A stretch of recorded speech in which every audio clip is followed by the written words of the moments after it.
And we're back. Welcome, friends. Romans? I don't know. Hi, everybody. Welcome to Dice Soup, brought to you by Once Upon D20 on patreon.com/OnceUponAD20.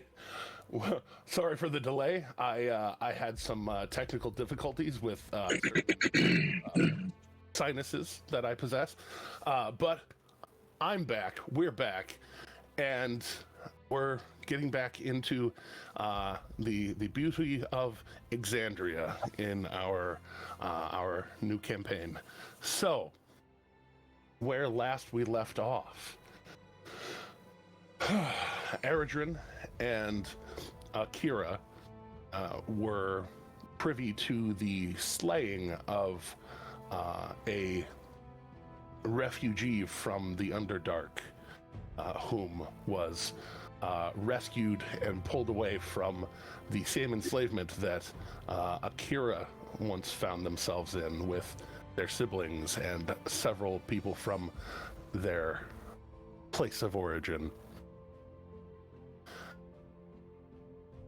When that was discovered, the two of them felt impelled to try and find to try and find more, trying to find out what's going on. This person was not known to them before, but they possessed a mark on their body that was reminiscent of Eredrin's twin brother. And seeking out their organization, the Priory of Scions, a organization that helps educate and focus those with psionic abilities, or those who want to try and develop psychic abilities if they have the ability. They brought the group in, learned that there was a wider effort being done, and through notifying them of this one being slain, found out that all that were known in the town had been slain, all of them bearing the same mark. Eredrin, feeling some sort of way about that, insisted on, after taking today to rest, to head out the next morning and head to Hupperduke from Grimgalir, where Eredrin's twin is currently residing as a person of some import to their organization. The rest of the party taking on the task from Fisher, the smith that they saved, taking on the task of please protect my apprentices as they travel, and before you disperse out to the winds and wherever you would go next. And so with that, with the night passing in Eredrin and Akira's home, not that big, tight space, but better than outside. We pick back up in the morning, everybody being able to have their long rest, have a bit of the camaraderie that we were having before stream.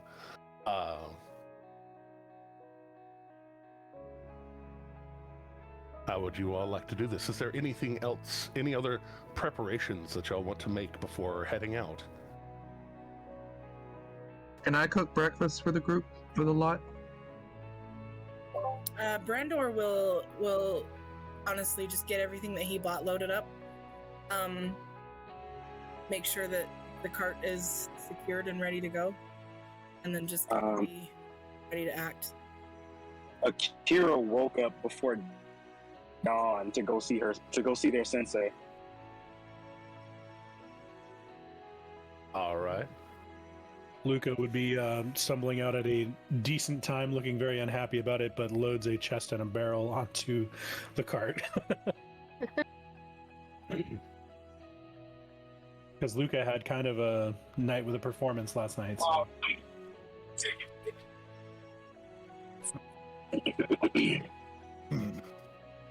Alec is just, I mean, he's up and at him like normal, but when he hears talk of breakfast, he kind of like perks up a little bit. He's like, all right, you're gonna get some eggs and bacon, I'm assuming. Yeah, breakfast does sound good. As Akira, in the pre-dawn hours, you head back towards the priory, and in pardon me very much,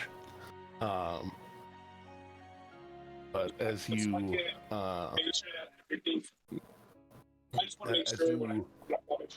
head in, there is a here we go. There's a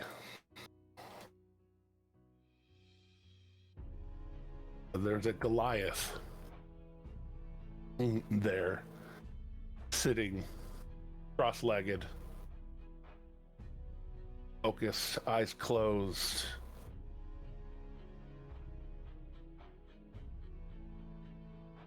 They perk up as you approach. Just the back straightens just a little bit more.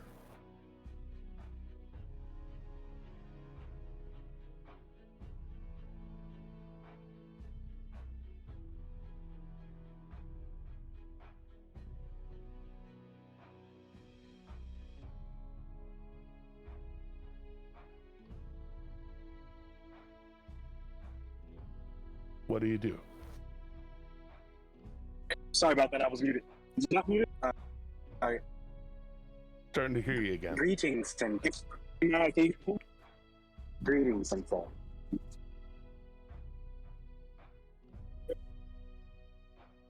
Did that come through or no? No? Kira. Kind of went through. Kira. Yes, Sensei.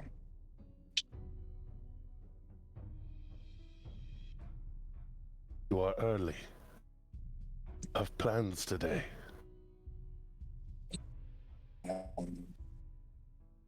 Apologize for intruding. I'm leaving today. I am having a hard time hearing you. Wanted to. Yeah, you're super broken up, my dude. Say goodbye.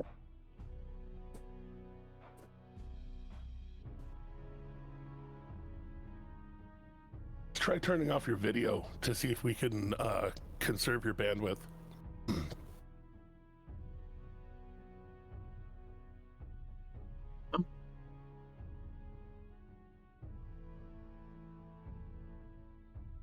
No, it wasn't go away. No, come back.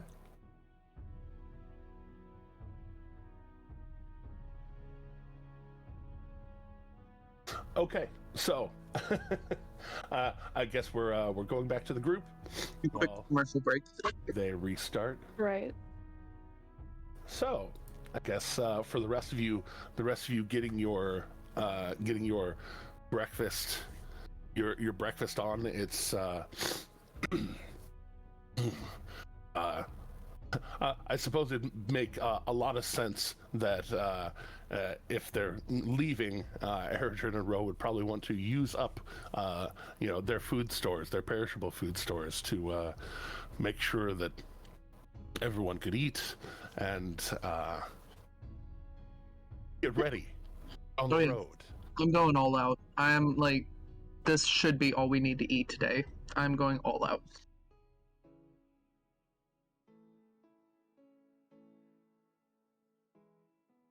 What's our selection?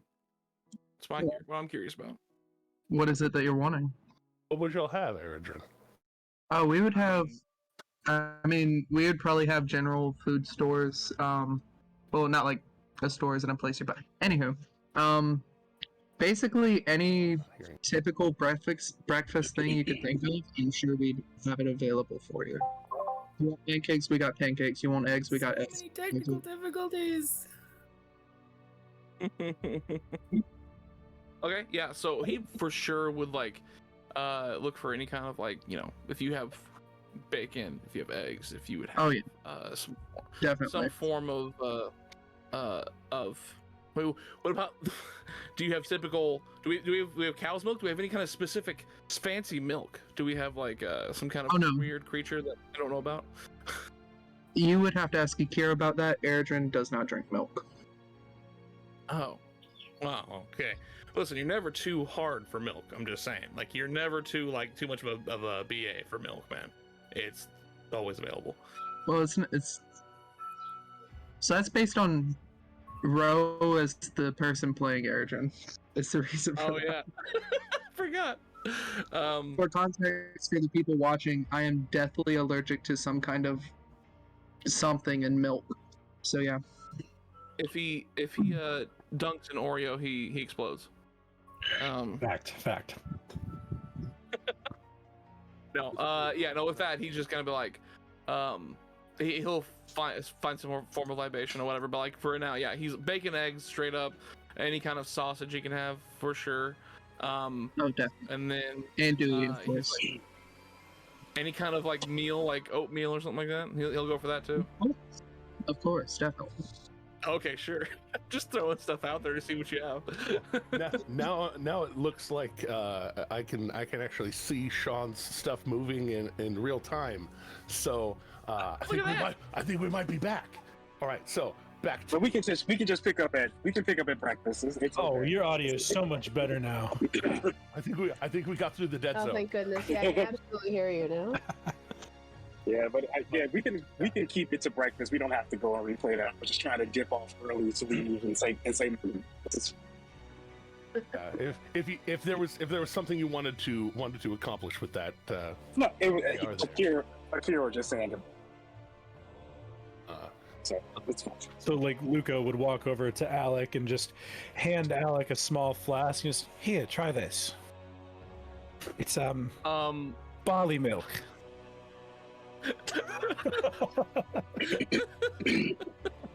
Alec will take a small sip. What does he taste?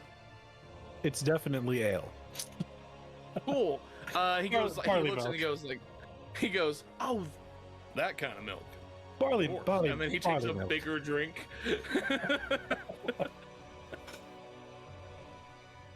Hair of the dog and whatnot. I guess the question is, does anyone else besides Alec have a specific breakfast request? Alec's probably gonna eat all of it. Or just certain? I have suddenly discovered a hole in the bottom of my my water jug. Please excuse me. No, Oh no. that feels important. Oh no. Brandor would also be going for stuff that's not seen on the road, like the perishable stuff that you just can't get out traveling. So he'll be eating the luxurious stuff. Today's the day. It explodes. God damn it. Luca doesn't complain. He'll go for whatever Eredrin's cooking because it's very nice and hospitable of Eredrin to even do that. So, Hey, if anything, I will be a good host. I've seen enough bad hosts with a little bit of a wink. Yeah, so From plenty of people. Kira will return to breakfast and just kind of walk by Eredrin and grab the normal and You cut out again. say their good morning to Eredrin.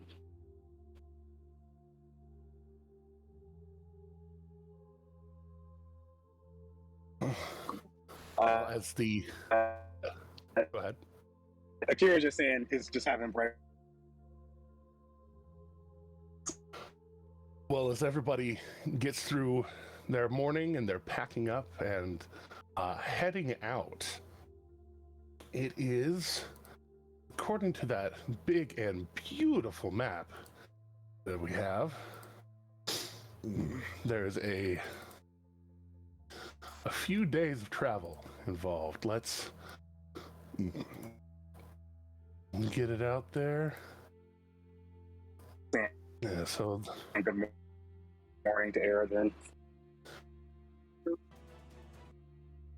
So with the next several days being of travel, to somewhat simplify it, I'm gonna go ahead and we're gonna have one at a time per day, essentially. Have y'all roll some dice, and I'll go down the line. Make sure how. He's gonna make us roll con saves, see who poops our pants. Exactly. Yeah. You understand, man. It's the it's the good old it's the good old who gets a food poisoning on the road. Love it. Wonderful. Just wonderful. I'm gonna need you to make an incontinence check. Exactly. Quick roll for dysentery. Is that fall under Constitution? Oh no, we're doing Oregon Trail D&D edition. Yep. Oh, Yep. no. Died of dysentery. How much bacon did we pack? Well, indeed. So, as we go ahead and begin that traversal, we'll start at the top. We've got 1, 2, 3, 4, 5, 6. We've got 6 of y'all and 7 days of travel. So Oh, boy. one of those I will get to roll for. But Plot twist. indeed. Oh no. So Oh, no. Considering how the digital dice have been treating me recently, I'm gonna apologize ahead of time for the entire crew. yay! You are Rolls 3 nat 1s. Sorry, everyone. Roll initiative. 2 worms show up. Shit. Indeed. So, as we begin the first day of travel, Eridrin, if you'd be so kind as to give us this will be a D12 and D20.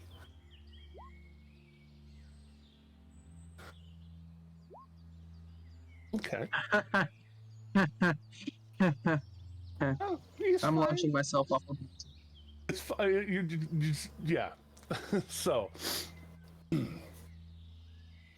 weather coming down from the mountains gets a little heavy, and it makes the going a little more miserable. A lot of wind, a little more rain than you were expecting, but it's still passable.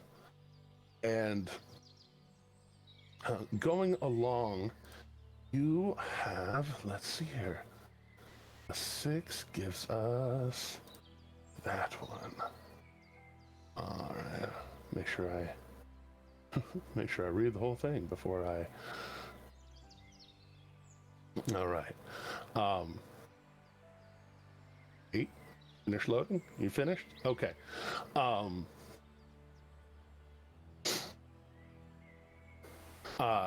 You see, going through the hill country there,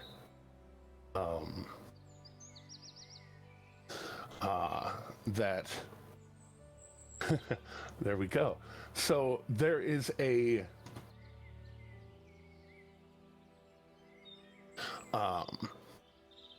you see these 2, they look like giant snakes with wings, off kind of in the hills over there, and they look like they're doing a kind of back and forth kind of infinity symbol dance with each other very How very cute. colorful. Their base coat is silver, but certain parts of them seem to change color as they're flying, as certain noises are made. They kind of almost bark at each other, kind of loud, kind of arcing roar. But it's they're interacting.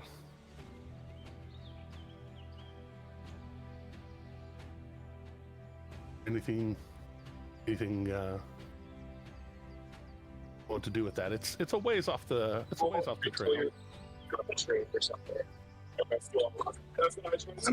Akira is just gonna stare and look in that direction, and then turn to Eredrin and, per usual in his mind, say, "Do you see that?"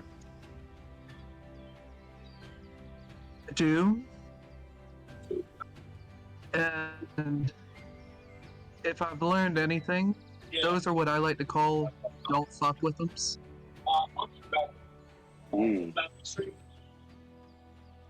Yeah, Akira's just kind of nervous sitting on the.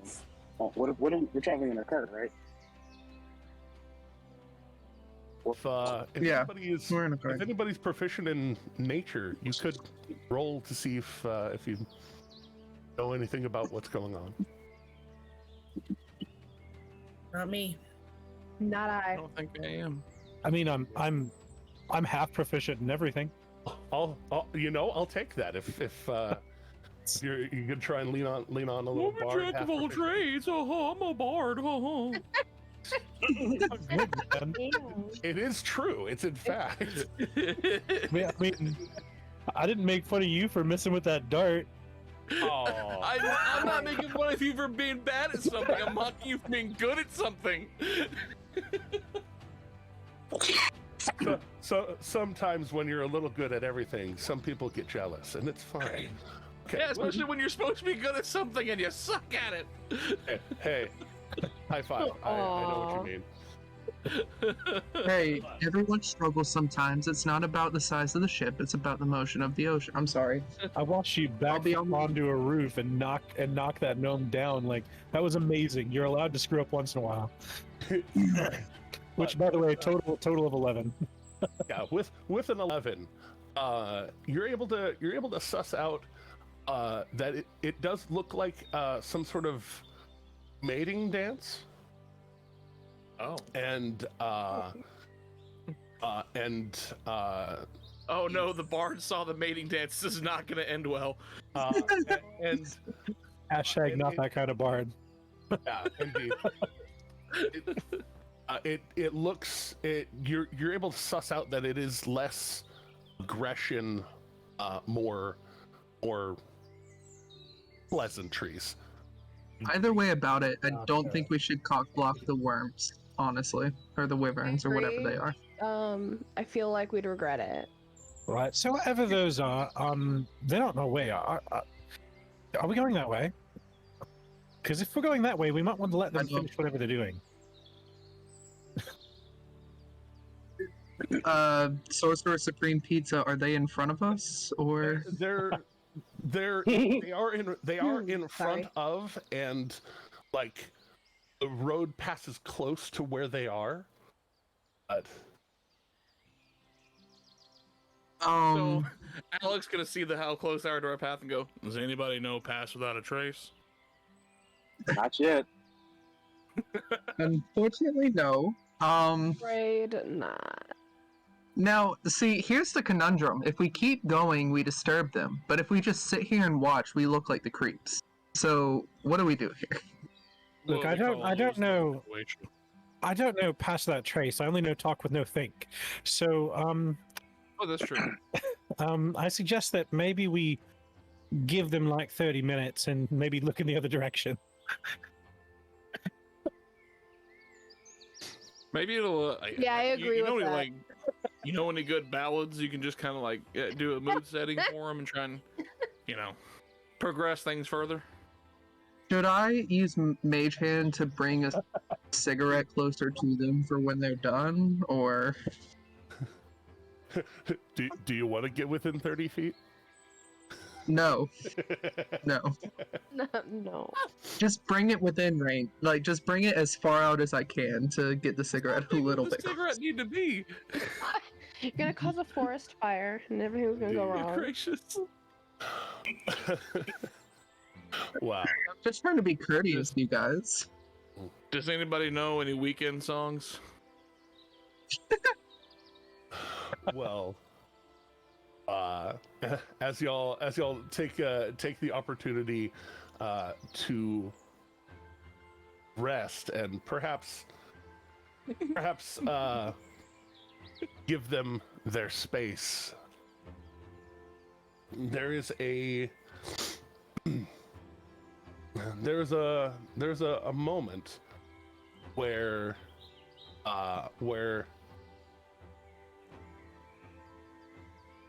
those of you who are more perceptive notice that both of them turn and look. And one of them looks down, ducks into the hills. The other one starts flying y'all's direction. Oh, great. One of them wants that cigarette.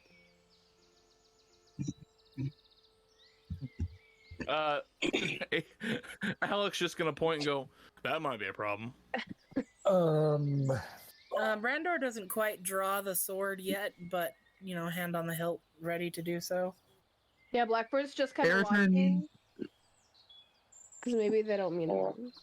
Akira looks Airdrin is readying his glaive. Definitely. Any chance these things speak common? As it Kira's flies in Airdrin with his blade. Kira's gonna grab it too. As it flies in closer, you see that it's not diving towards you as much as keeping a decent high flight. As it gets about 100 feet away, it does a very sudden and abrupt, like, tuck dive roll towards the ground. And as its wings pull in and it kind of like rolls onto the ground, the dust it kicks up kind of obscures it for a moment. And you see it emerge from the dust, no longer looking like a snake. Looks a lot more like dire wolf. Still with the same kind of rainbow sheen coloring to a fair amount of its fur, but it kind of looks and sniffs at the air for a moment. And which of you would be right at the front? Brandor would be deliberately putting himself in front of everybody else. Brandor, I would be basically right behind Brandor's shoulder. We're still like on the cart when all this happens, right? We haven't like dismounted or anything with that. no. Oh, we're on the cart then. Like on and around, because y'all have been having several minutes of just. We've been sitting here. I get it. This was the opportune moment to stop for lunch and let them do their thing. So. So in that case, Alec will be off the cart and kind of to the side, and when this happens, he'll definitely be at the ready. He'll grab his quarterstaff. And I think Luca's still sitting on the cart, but stands up to get a vantage point, and just kind of like looks and watches this happening, because this is probably the damnedest thing he's seen in a long time. Yeah, absolutely. Blackbird's pretty much doing the same thing, just kind of standing there and like looking sort of like in disbelief, like wasn't that like not a direwolf a second ago? Yeah. Pretty sure that wasn't a furry thing a minute ago. I was like, definitely. Yeah, big snake became Rainbow Wolf Daddy. I have no idea what's going on here. Yeah, to that point, Alec would just be like, anybody else see that happen? We all on the same page. Brandor is gonna hop off the cart and join Alec. But the sword is still not drawn, but instead he is gonna pull rations out. And since this is day one, he would still have something something fresh.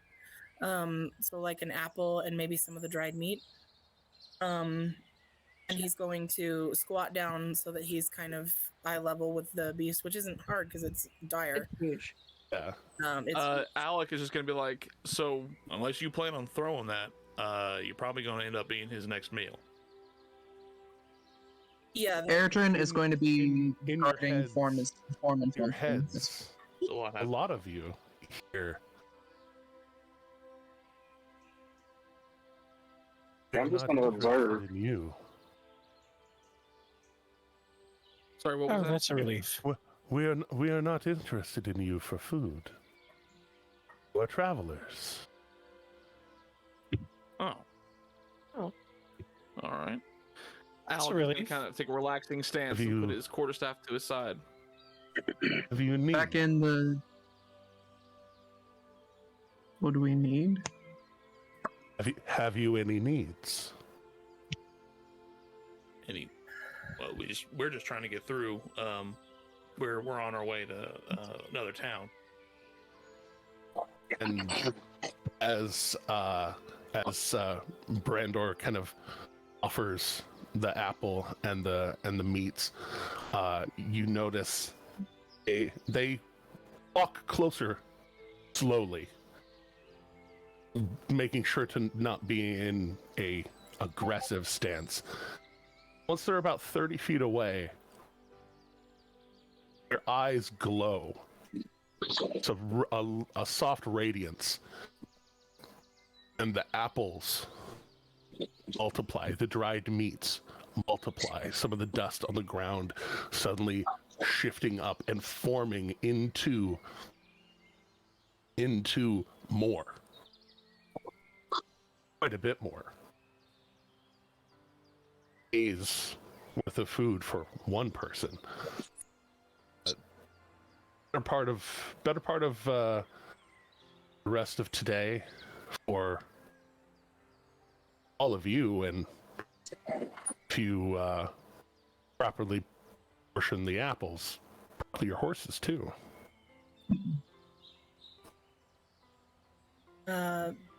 Brandor will bow slightly, and he's gonna say, "We are very grateful for the gifts, and I must ask: is there a gift that we can give in return? Is there anything that you need?"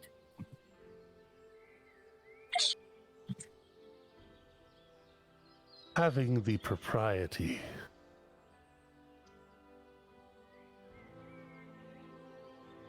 be thoughtful, the face of nature. Some beings truly appreciate it. They bow slightly. Upon seeing this, Akira is going to come from behind Erdrin and reach out with her and just say hello.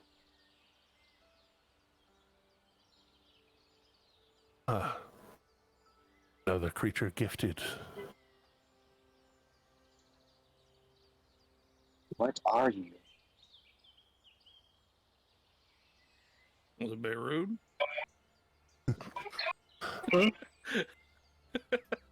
Or maybe I'm just Alec And just, that's what you hear. Like, that's just Erdrin- Alec under his breath. Like, it's a bit rude to just ask what someone is. Like, Can Erdrin pop in telepathically as well and say, "Sorry if that came across aggressively"? I am guardian of these hills.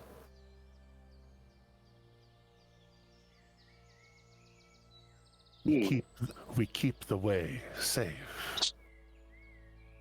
Akira slowly approaches and puts their hand out.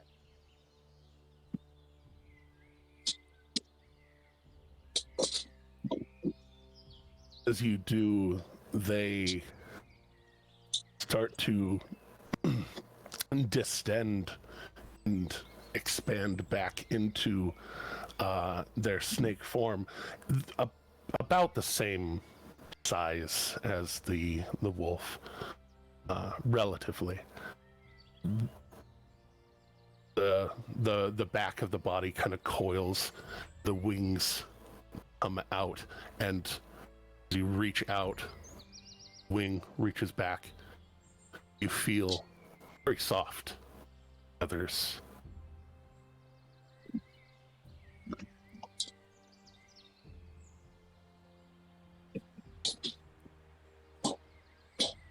You're just in awe, watching this unfold.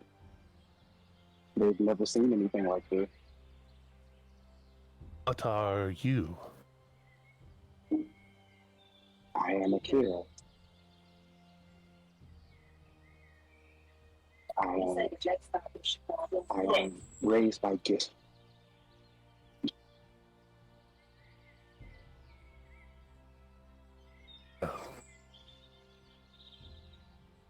Kira.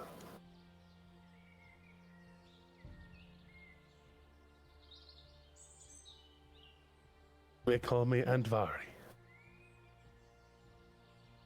And Akira bows in the way that they would bow to their sensei.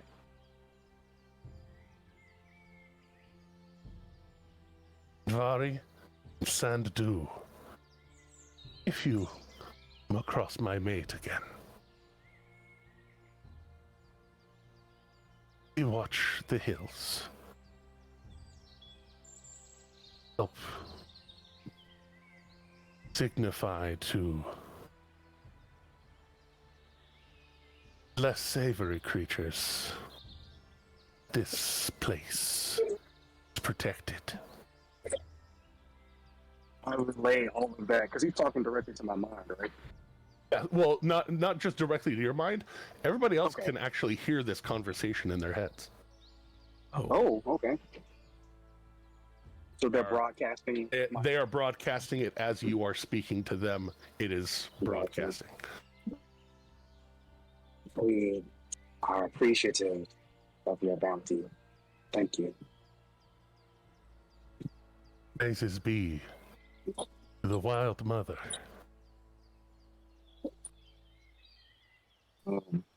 But directly to Eridrin, there's like a little squeal.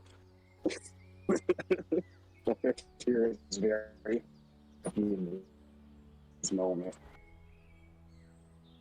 Travel in safety, and in Wild Mother's bounty. They nod towards the multiplied apples, and then start to flap and take themselves up. They bark out in a loud roar back in the direction from whence they came, and then fly off, up, around. As the creature lifted up, Eridrin's hat blew off of his head for a second, so he runs to chase it.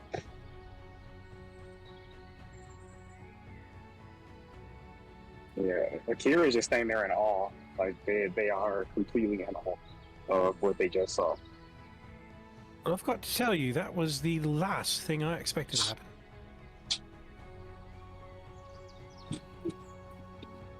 It definitely caught us all off guard, I can tell you that.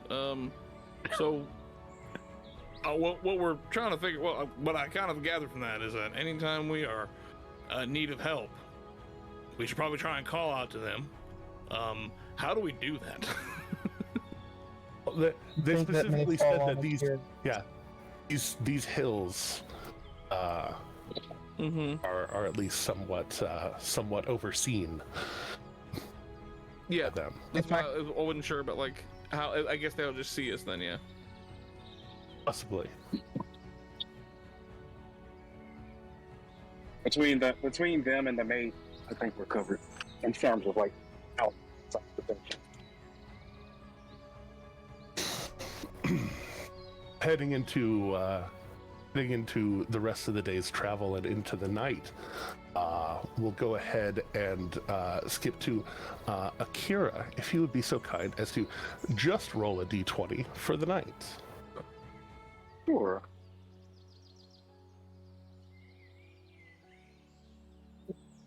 Would I be able to take a watch shift for this night? Yes, as far as setting up watches, y'all can kind of do that your own. Some of the tedium of that gets a little There we go. tedious, as it were. Did I roll? Yeah, there we go. There it goes. 18. Okay, so tonight's night goes by pretty uneventfully as far as things interrupting. If y'all have anything you want to do.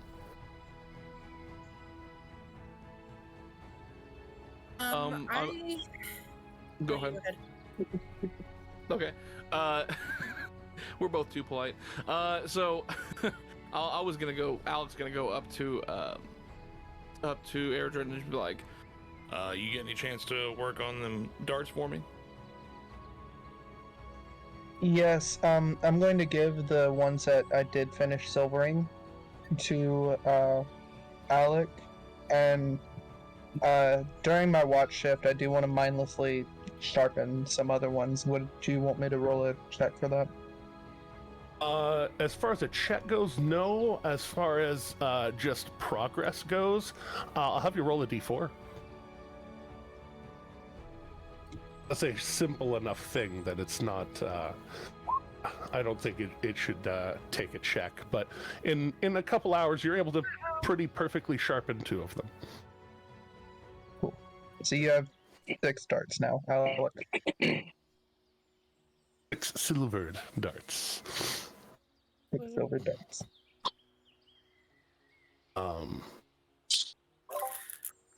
As we Render. Render, go ahead. Like a body of water, like a stream or a pond or anything nearby? Not currently, no. Okay. That being the case, those that traveled with the caravan approaching Grimgleer are very familiar with Brandor now stepping up, like enforcing the buddy system. We need to think about security. Everybody be watchful. Don't go off by yourself. Very much the security officer. Speaking of which, I'll agree with Brandor, I figured we might be able to gather some firewood for the night. You're strong, I'm strong. Let's go see if we can find some fallen logs and we can put together a fire. Absolutely. That sounds fun. I'll stay back and protect the rest of the party, Brandel. And gathering what you do, it's the land is a little sparse for trees, but there is enough around to gather, in addition to the stuff that you packed, to be able to get a good starter for your packed logs that you brought. And if I recall your shopping last week, and settling in, having the time to relax, or at least some of you relax, some of you always on, get through the night, and the next day begins anew. For which we will go to Alec, if you would be so kind as to give me a d12 and a d20. D12 Stones make bones. All right. Let us see how the digital dice gods go for this. Roll stones make bones. 20 is going to be a 6. All right. The D12 is going to be a 2. Holy shit. Okay. So, Is that the exact same thing you got earlier? it is. It is. Exactly. Yeah. It's Digital dice gods hate me. I mean, it is another kind of rough day of the travel. It does slow it down a bit going through. But now I get to find another thing on this list. Oh, there we are. Or we could just watch the dating dance again. Yeah, you could. Yeah, don't let him find another thing. Don't find anything. Stop that. Stop finding things. So, why are you finding things? Who told you Stop you could finding find things. things? So, Hey, I'm totally fine watching Guardians of the Hills. Yeah. Okay. Okay. So, as you are going along, there is a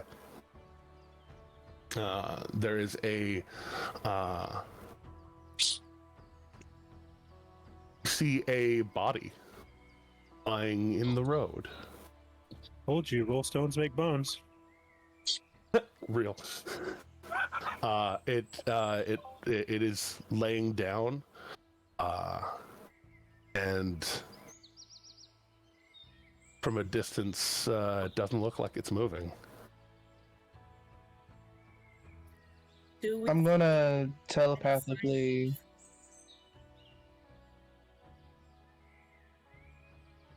Go ahead, Chelsea. Or do we see any signs of like recent horse hoof prints or like anyone traveling in this area very recently in the mud? It might be easy to tell if someone's been here. There've been a few creatures, a few horses with riders going back and forth.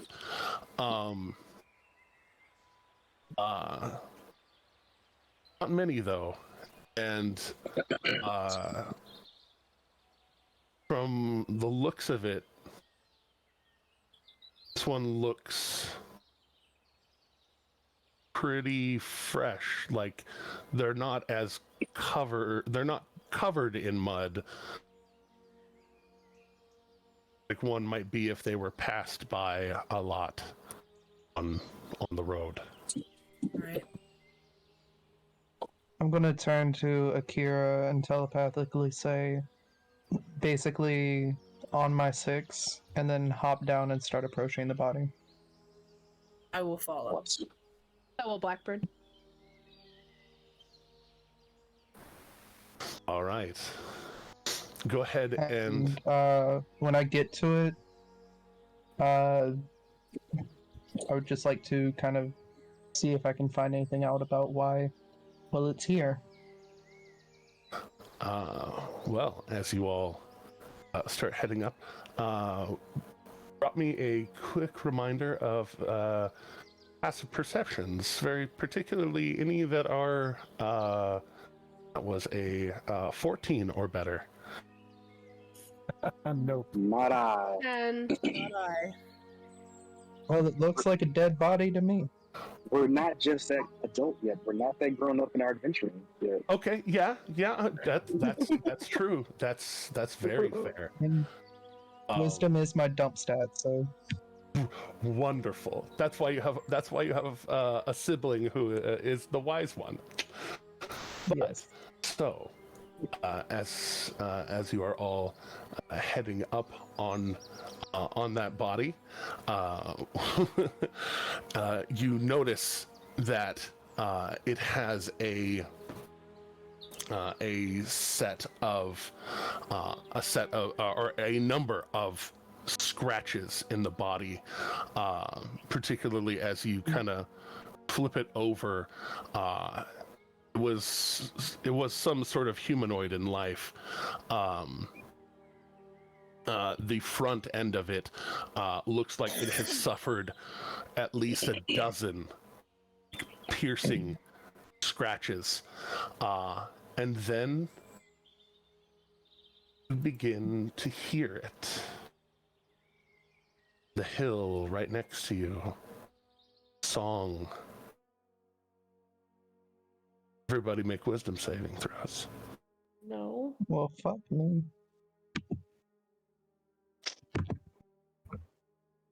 You said make a wisdom save? That's wisdom saving throw time. Yay! That's an 18 for those who can see me on D&D Beyond. Gotcha. Oh shit. It's gonna be 14. May the dice gods be ever in my favor. Wait, Akira, did you say I see a natural 1 for Akira? Wait, did I not roll through? Oh, sorry. That is a 4, sorry. What did I roll before that? Previous. Oh, the 18 was the 18 was Luca. Oh, okay, sorry. You're okay. My You're bad. okay. It's fine. It's fine. Everything's fine. Oh no. So, as you all approach, you all start to hear it. Then Brandor and Akira start to perk up and turn. This song is so charming, alluring. You need to get to it. You need to get to where this is. For which, at the moment, first I'm going to go to break. Then as soon as we get back from break, we're going to roll some bones. Those initiative bones. Oh boy. Oh no. So let's keep this one to 15 minutes. So we'll be back at 40 after the hour, Okay. and we can get to it.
All right. We're back.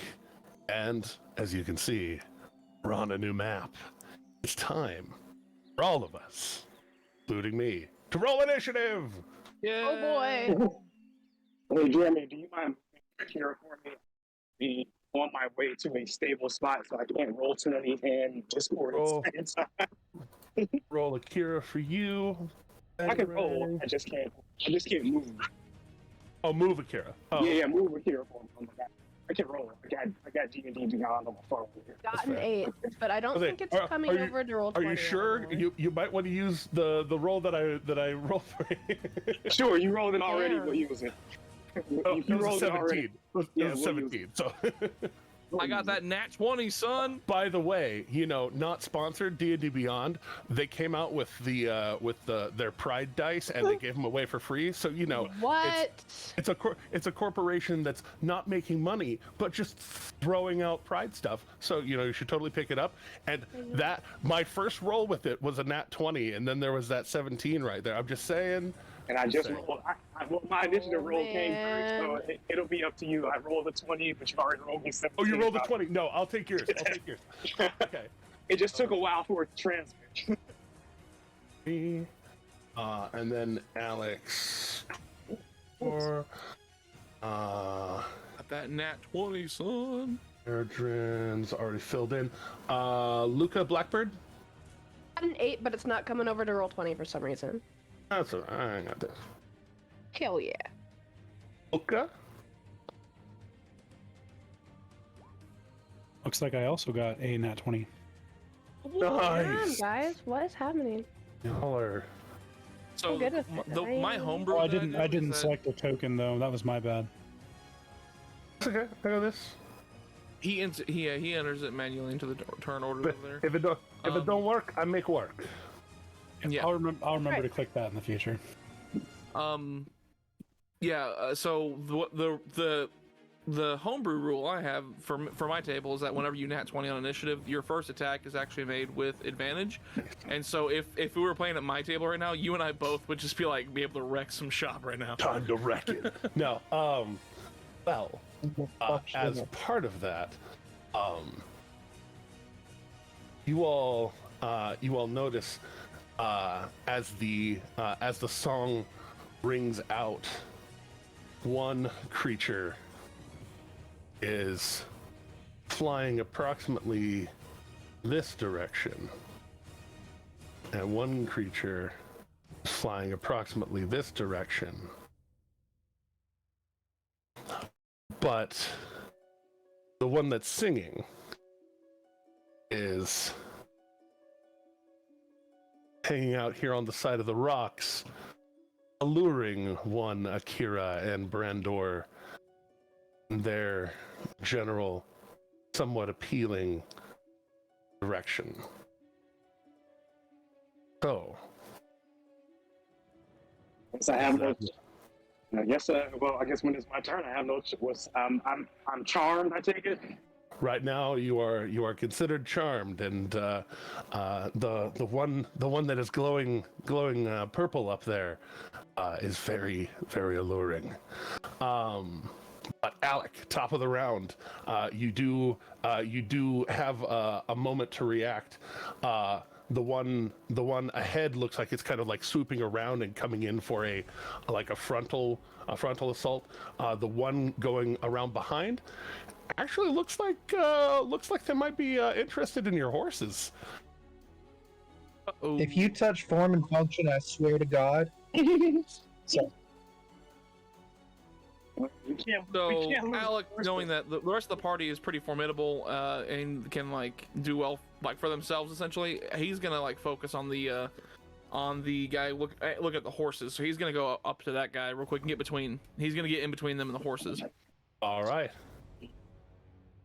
So I'm gonna get right up on him. Let me see here if I can. Yeah, from Which- there. yeah, That's 13. seriously, yeah. So yeah, I'll get right up on him, and I will go ahead and give the old smackaroo with my quarterstaff. Just say, no, don't you do it.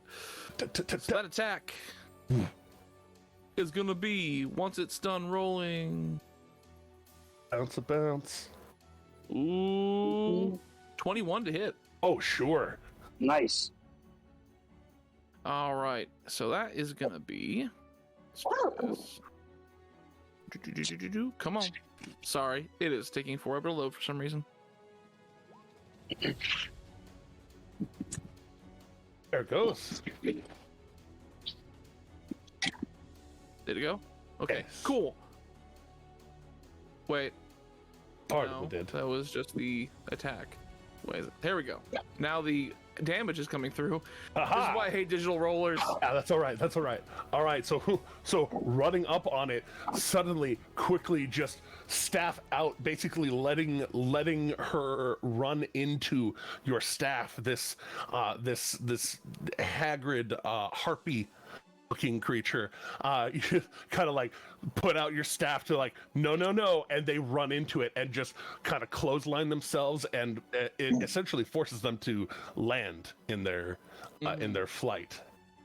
And then as they land, I'm going to use my bonus action to do an unarmed strike. All right. Ooh, it's not going to be as good. 15 to hit. 15 still hits.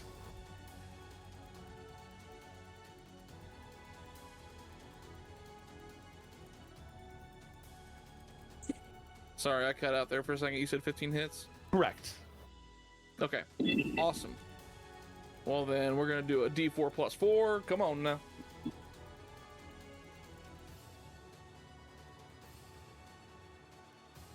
The longest because my computer doesn't like. There it I need a new goes. computer. Hey, hashtag GoFundMe. So Indeed. Also, for that, because I know sometimes the D&D Beyond dice roller, it's got the 3D stuff. If you go to the My Dice tab on the collections thing, you can actually set it to like, let's use as little of our processing power as possible. Maybe turn off the sound, and you can got it. you can crank it down so that it doesn't eat so much of your computer's bandwidth. Well, either way, I'm extremely happy with my rolls thus far. it's good. Because I did almost max damage. Well, actually, I did max damage entirely with the quarterstaff, but I almost max damage with my unarmed strike. Cool. Yeah, so she flies in, you just kind of clothesline her into stopping, and then just kind of use your foot, kind of wrap it around her leg and stomp down, and just make sure she's fully grounded from her attempt on the horses. That was all your movement, action, bonus action. Luke. All right. I think Luca, let's see here, will move and I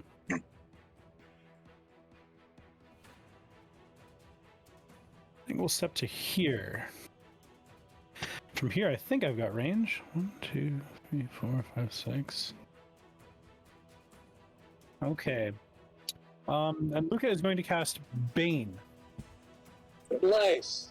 And I'm going to be targeting the one up on the hill and the one that is currently engaged with Alex. All right, yeah, you that's just close enough. So charisma saves, if I'm remembering correctly. Yes, it is. I'll go ahead and click it so that it'll throw the information into... I don't have to actually roll anything, but I'll click it and see if it throws it over there. There it goes. Yeah, so DC 14. Yeah, that's a 10 and a 3 on my end. Hey! So, as you start plucking these discordant lute notes and bending them in weird ways, the noise begins to affect them. And out of curiosity, do we have any indication of our friends having failed that saving throw? Like, are they acting strangely that we can notice in this short amount of time? Particularly, there is that, like, whereas everybody else is kind of like aware of the danger around them, Akira and Brandor both look up, and like everybody else is going for weapons. Akira and Brandor just looking. And look like they're about to start moving in that direction. Luca will shout out,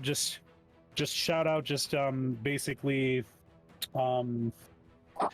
Be careful. Just something to try to alert them. I know there's no mechanical benefit, but Luca will definitely be trying to at least get their attention.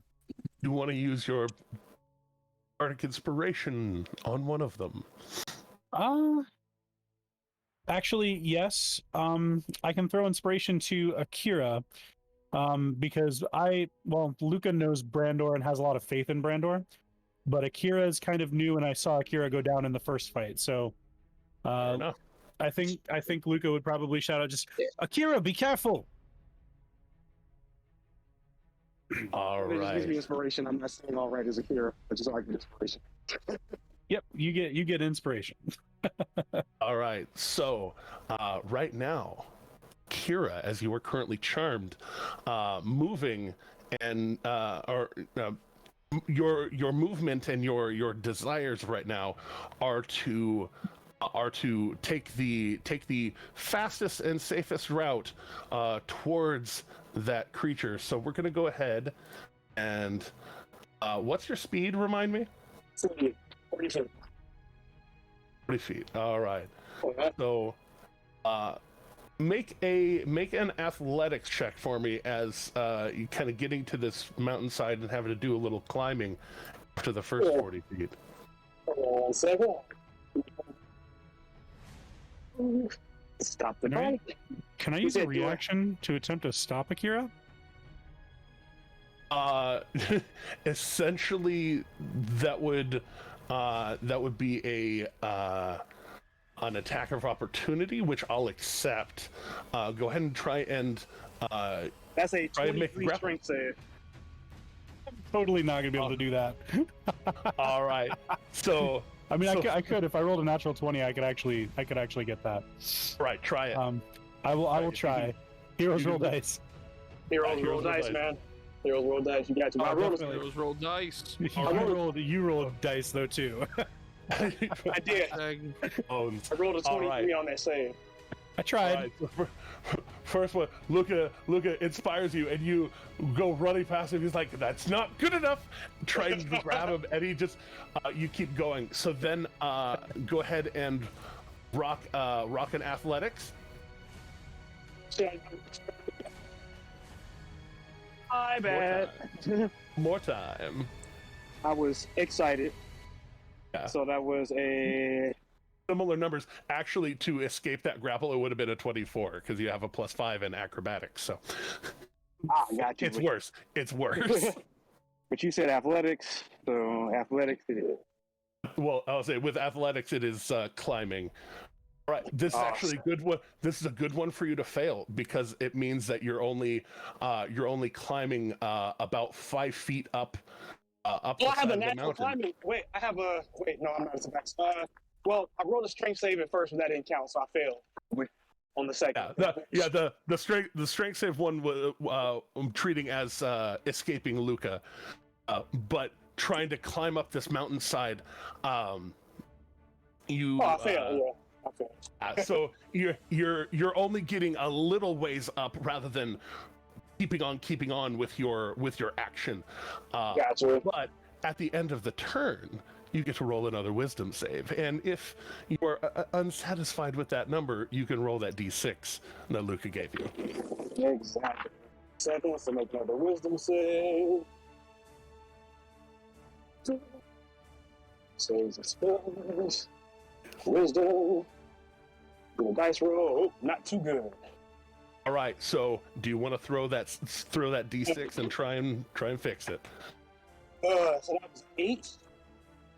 Oh, okay, we'll see. Nope. All right. With a 10, you are still currently affected. Crawling up, climbing, trying at the moment. But then that brings it to her, who is going to try and maintain the song, and she seems to be out towards all of these other creatures. Kind of, you can tell perhaps she's more the commanding type, but she and is patiently awaiting her her quarry to follow as she steps back a little bit, kind of up into the crevice there. The one that just got tripped up now feels extraordinarily threatened and is going to try with her claws to try and take down this threatening person in front of them. So, oh, well, you know, I could roll numbers that aren't those, but specifically, if I roll a d4, Bane, does a 16 hit Alec? A 16, let me see real quick. Sorry, I was messing with dice stuff. Yeah, a 16 is gonna hit. All right. I rolled two 18s, and then both of the d4s were 2s. So, you know, we're just Give her all she's got, Captain. Yeah, you literally give her all she's got.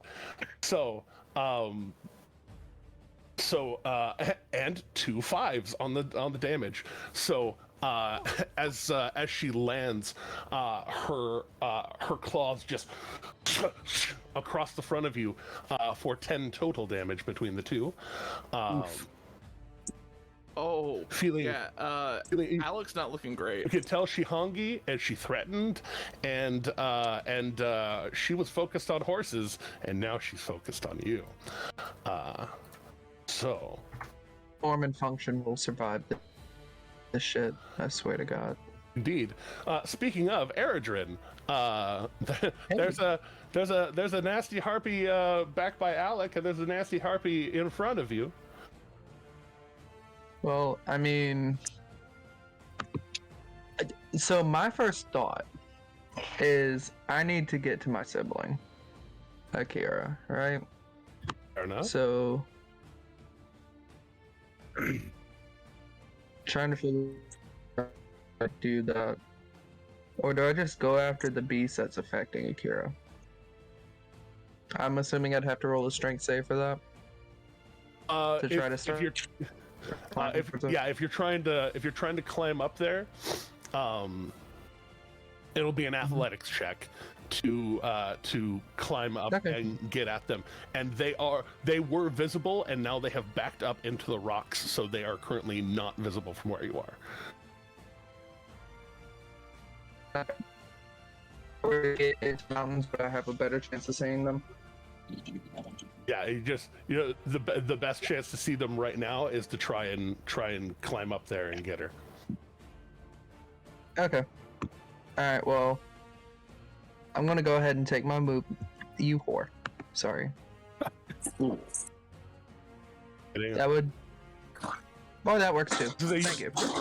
You've got 40, if I remember right. I do.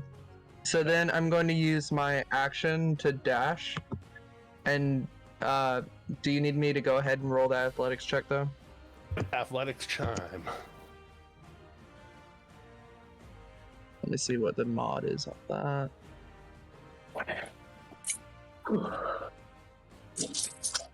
Strength and if you're proficient.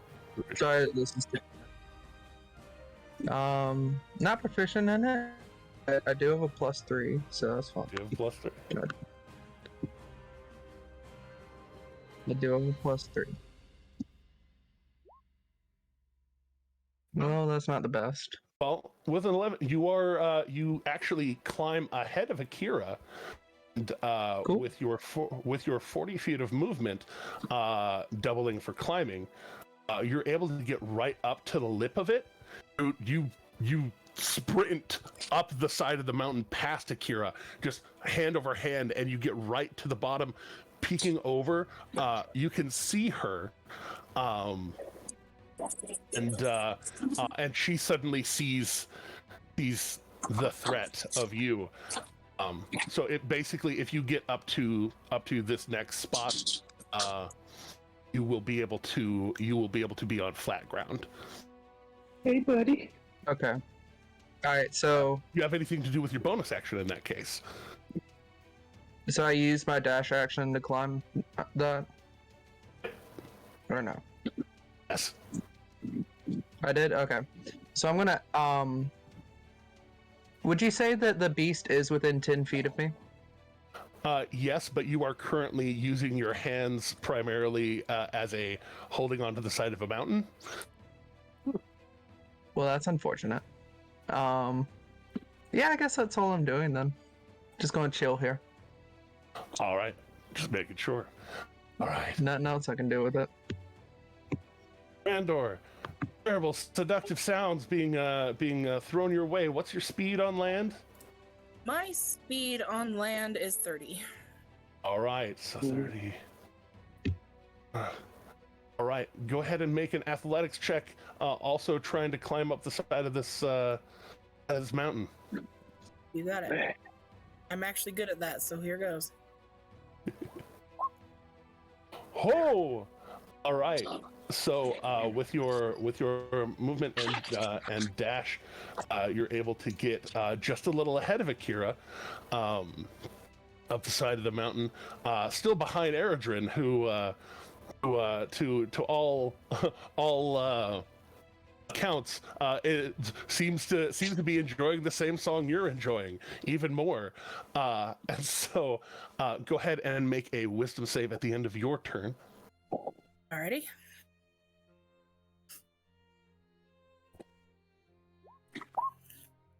An 11.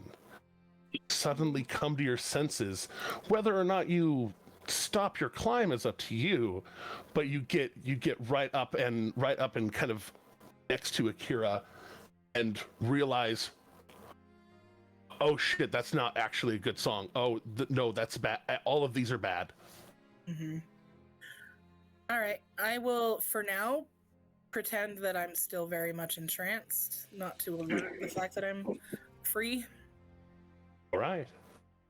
You thought it was Walking on the Sun, but they were actually playing All Star. No! No. I'm so happy by that reference. It was just What's New, Pussycat over and over again. Oh jeez. Yikes. All right, so Blackbird, while not the highest initiative, you still get to go before this purple-hued Yes. harpy. What do you want to do? Am I also enchanted currently? You are not. I'm not. I thought I got a 12. Or was that You enough? did get a 12. You did get a 12, and it was Okay. enough. Oh boy. Okay. Gosh. I think. Let's see. Level 2. Level 2. So the enemies right now, is it hang on, I think I'm blocking something. So it's the little purple guy. With my Where's arrow, there's a purple one over here. Hang on. There's I was the zoomed glowing in too close. Yeah. Okay. There's the glowing one up here that is only glowing because that's the one that's singing. But she has dipped behind the rocks, though you can still hear her singing up there. And then there's the one that is tearing the shit out of Alec right now. Cool. Okay, I'm gonna attack the one tearing the shit out of Alec with. Let me see what I got. Can I use Eldritch Blast here? You can. Do you want to close in or stay where you are? Good question. I'm gonna close in a little bit because I don't wanna miss. Could get up to tragic. You get up to there and still have plenty of room to launch your Eldritch Blasts. Hell yeah. Okay. I will do so. All right. I got a 9. Nice. For you ball up and you kind of aim for right where she was, and then she lunges forward towards Alex, starts tearing out of him, and you fire just over the back of her. What a hoe. Do you have any bonus action you would like to participate in? Wait. Remind me, what type of sorcerer are you? Shadow. Shadow. Okay. What? Yeah. Okay. I like. What kind of sorcerer am I? What am I? Yeah. No. Who okay. am I? Just making sure there's certain benefits to certain sorcerers at certain levels. So.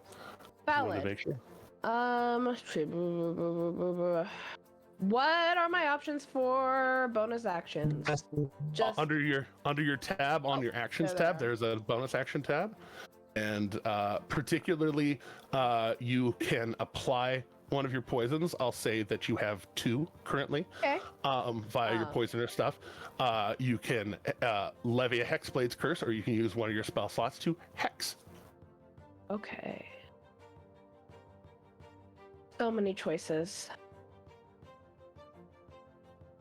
Let's go with Look, you're on Hex.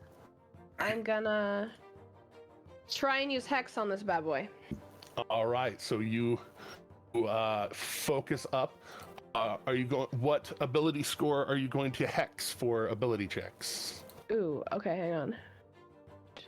Strength, Dex, Wisdom. Let's go with Dex. All right, hex, Dex.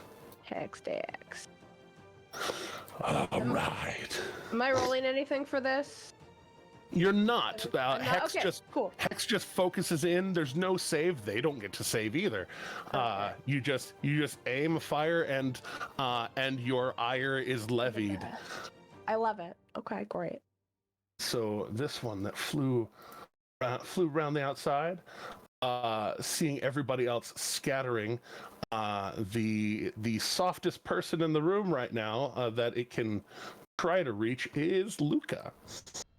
And though she has to use more of her movement than is able to be had in just a regular movement, so she flies at you and gets uncomfortably close, but is not able to attack this turn.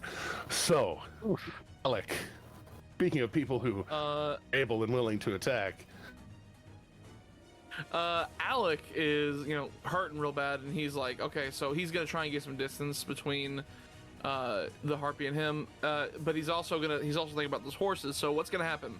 I'm gonna use my action to disengage, and I will dart away from them as fast as I can with I have a speed of 40, so it shouldn't be an issue. I don't know what the speed of a harpy is, but let's see. So I don't know how to measure, but I was gonna go on the other side of the horses, pretty much over here, and on my way over here. Okay. Yeah, I mean, I was gonna go further as far as I can, but as I'm coming this way, when I get to the left side of the horses, I was gonna grab one by the reins, try to pull it, direct it towards off the path as quick as possible, slap it on the behind to try and get it to run, so it can go, basically run off the trail for a bit to get it out of the way, because I can see well, actually, you know what? Correction on that, because that one did just move, the path ahead appears to be more clear. So instead of gearing it towards the side, I'm gonna try and get it, just go down the trail essentially to get further down the trail away from these other two. In that case, if you would like, we can shuffle that around. Key point to disengage as a bonus action, and then use your action to animal handle. Animal handle. Okay, sure. Let me go ahead and pull up my sheet real quick and do an animal handling, which is not something I'm proficient in, but we're gonna give it a shot anyway. Let's see. That is which actually because I was basically the horses having a little less situational awareness were basically surprised by that first round, and so you are essentially giving them direction rather than them suddenly being like, oh my god, predators, as you just kind of even flavor it because of Step of the Wind. You basically kind of slide between them and flip the reins, and then jump to the other side. They've got some movements, and they're going to they're fast. Horses are fast. They're going to trot down the road a ways. Did you want to hang on, or did you want to stay? So for honestly, yeah, I'll hitch a ride. I'll grab onto them and say, let's go, and just get out of the way, all right, to clear some distance so I can possibly do some ranged help. Okay. For a bit. As part of that, I will allow basically anywhere between here and where those horses are, you can hold on, like grab on to the cart and then just drop off where along that path. I'll get where would you like to be? behind Blackbird a little bit, just like probably a few squares, just so I can stay within a decent range of the harpy, but like put somebody between me, because I'm just not feeling good. yeah, exactly. All right. So, and then I still have do I still have my bonus action? bonus action was to disengage. Oh yeah, I use the key point as my bonus action. Yeah. But you do have, I think, with all of that, you still had about 15 feet of movement of your own volition if you wanted to. No, I'm gonna stay. I'm fine where I'm at right now because I'm at a decent distance between both enemies. All right, rock and roll. Luca, CQB, uncomfortable. Yeah, for sure. For the moment, though, despite how uncomfortable that enemy makes Luca, Luca is going to, let's see, will I lose concentration on Bane if I cast another spell? Only if it is a concentration spell. Other spells, you can just rattle them off. Okay, well then in that case, I'd like to start by casting Vicious Mockery on the one that is singing. All right. Does that require sight? Because she has ducked into the rocks a bit. Ooh, that's a good question. Let me double check that. I believe it does, but I can't be certain. It does. It does. I didn't realize that she had dipped out of sight. That's my mistake. That's okay. That's okay. Well, then in that case, I will throw the Vicious Mockery at the one directly in front of me. Just, oh God, you're ugly! And I'll throw Vicious Mockery at that one. Oh, that's just mean. That's vicious. It's mean. Vicious Mockery. It's not a vicious mockery. It's not polite not- mockery. It's not polite mockery. Indeed. What is your saving? Ooh, It should that is have. an 11. There's an 11 to save.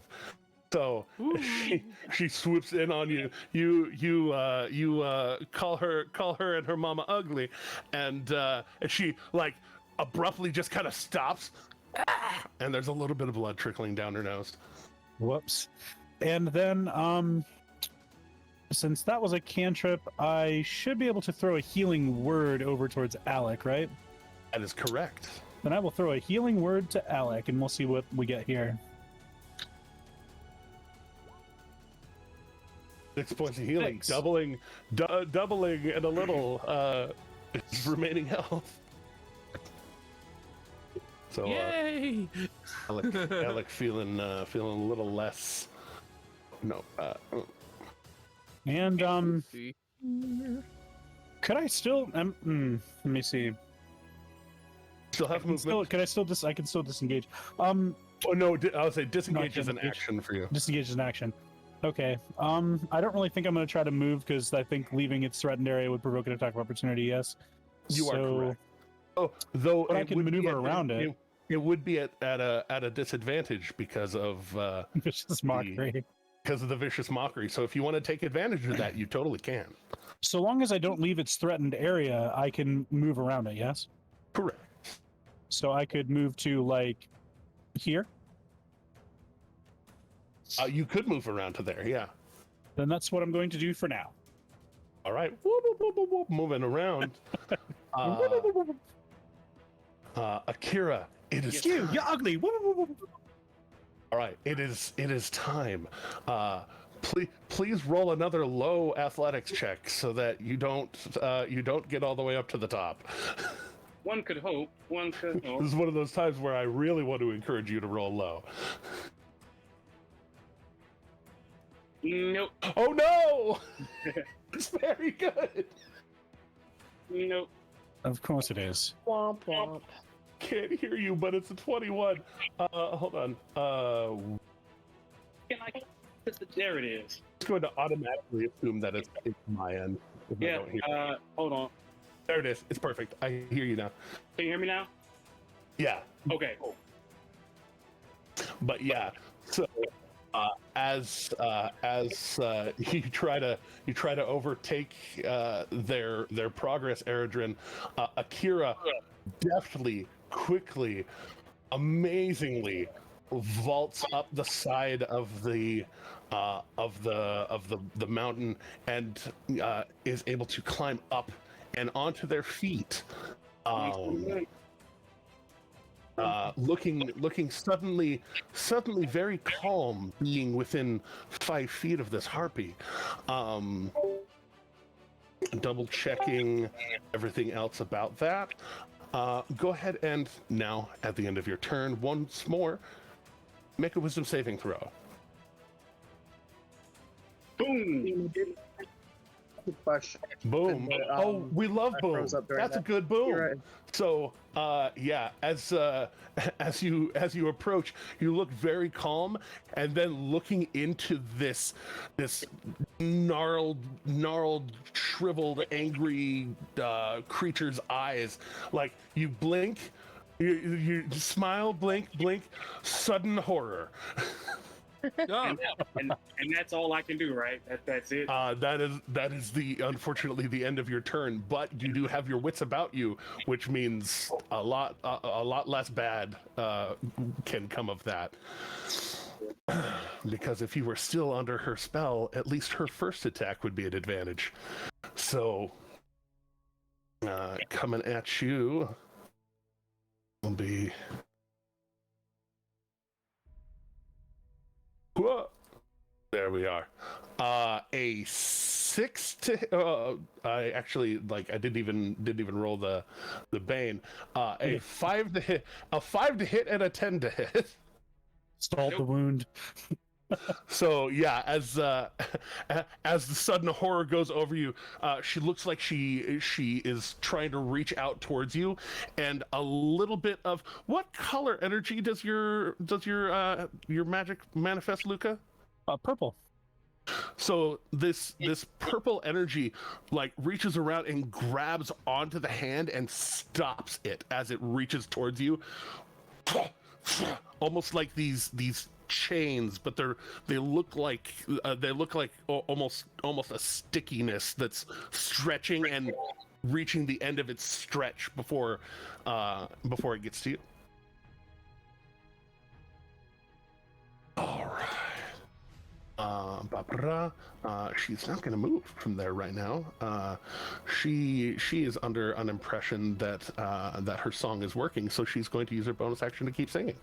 All right, so this one down here, Blackbird, you've put yourself on the front lines. Oh boy, I know. Okay. She coming at you real quick.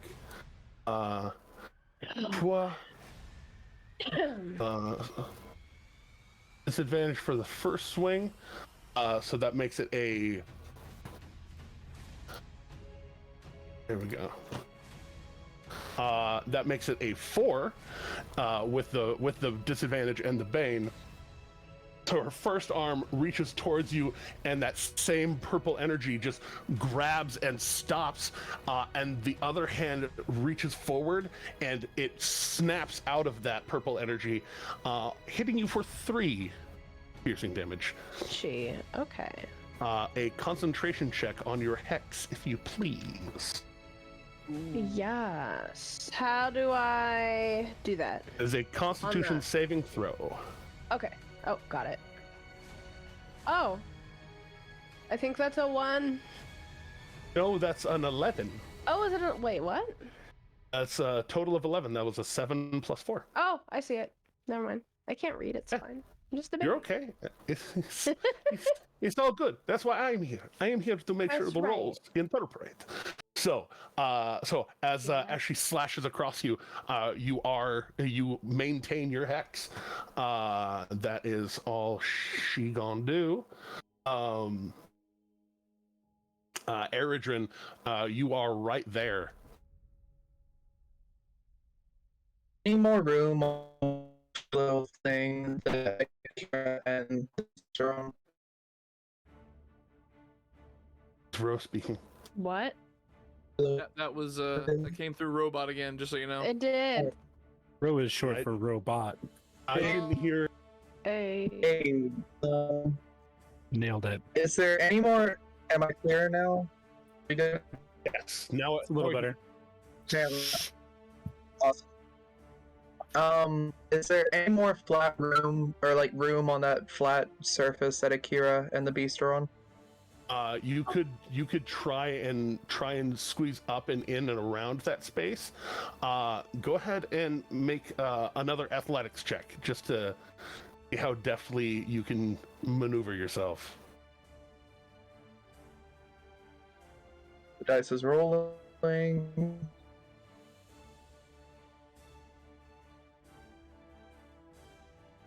The dice is rolling. And rolling and rolling. Yeah, I had to turn off my animation. Down to the street. Oh shit! Down the street, across the road.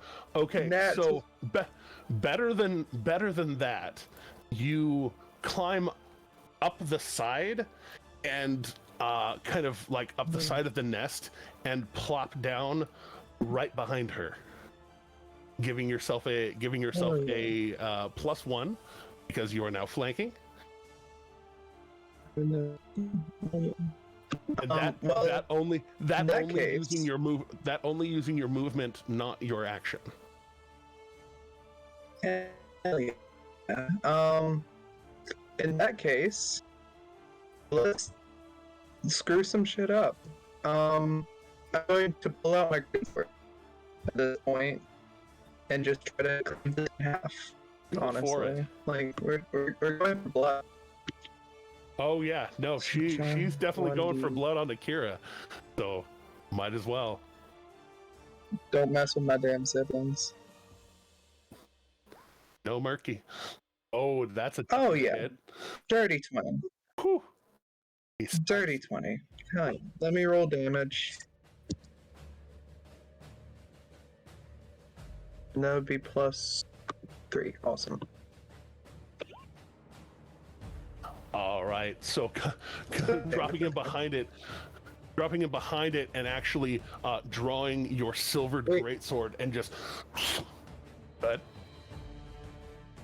sorry, that would be 8 points of damage because I have flanking. I forgot to add flanking in that. Oh no, flanking's just to hit, not for damage. Oh, just to hit. Okay, cool. It's okay. Never mind. But yeah. But yeah, as you come down on it and slash across her back, there is she definitely feeling it. Definitely not happy about being outmaneuvered at the moment. Anything else for you? Well, yes. Let's give her another action surge. I want to hit her again. Do the thing. If you just hit up twice on your D-pad, it'll bring you back to your d20 +5. Oh. Yeah, I have to change that to a +6 since I'm still flanking. Oh, right, indeed. An 18. Just as good. Yep. Nice. That's a little bit better. There we go. So as you get behind her, just slash down and then slash right back up, and you carve off several of these feathers off of her wings. She's looking a little hurt. Cool. Can I use a free action to take one of the feathers? Just one hand off and just grab it out of the air. Yeah. Yes. All right, Brandor. Okay, Brandor is going to pull out his crossbow, and I would like to shoot the one that is baned, that is currently fighting with Luca. All right, you are kind of up the mountainside just a little bit. If you want to try and just slide down, athletics or acrobatics, your choice. That way you can settle yourself kindly. I will happily do that. Slide down. I will do. We're gonna go athletics. You are an athlete. I am. Oh no! All right. Okay, so I stumble.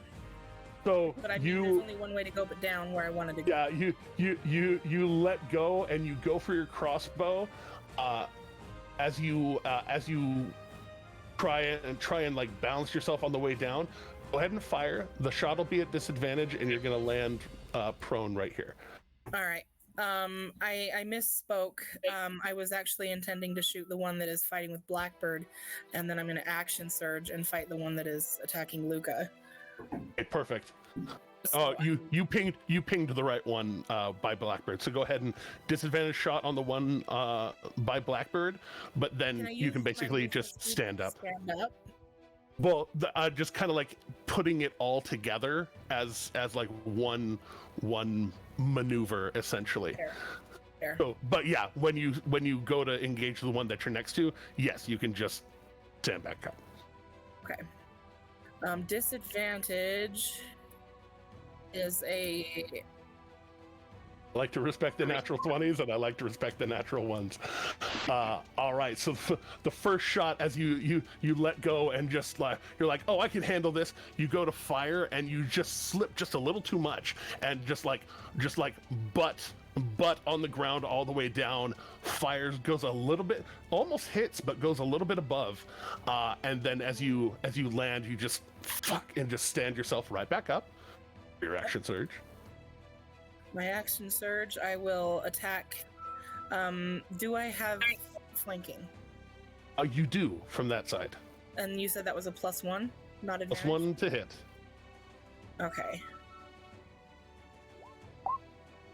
So that would be a 12 to hit. 12 will hit. Okay, so that's I can only be doing it one-handed because I All have right, the crossbow out. Fire off crossbow and draw down, slash at, and you catch her as well. She's not happy about also being in a disadvantageous position. Anything else for Brandor? You do have I don't remember all the bonus actions you might have. Bonus actions I really don't have. Sorry, that was all right. All right, Blackbird, you're up.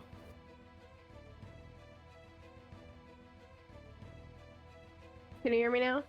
I can hear you now. Okay, great. All right, I think I am going to go for just a regular old glaive attack, since I'm so close anyway. All for right. this little guy right there. Yeah. So wish me luck. Just hit him with a good, oi, does your mother sew? Get her to stitch 24. that. 24. That hurts. Do the damn damage. That's right. Crazy. And not speaking that. Roll DiMaggio's. Did you That's right. just DiMaggio's? Nailed it. You gotta roll the DiMaggio's. Woo! Woo! Oh, he just said woo.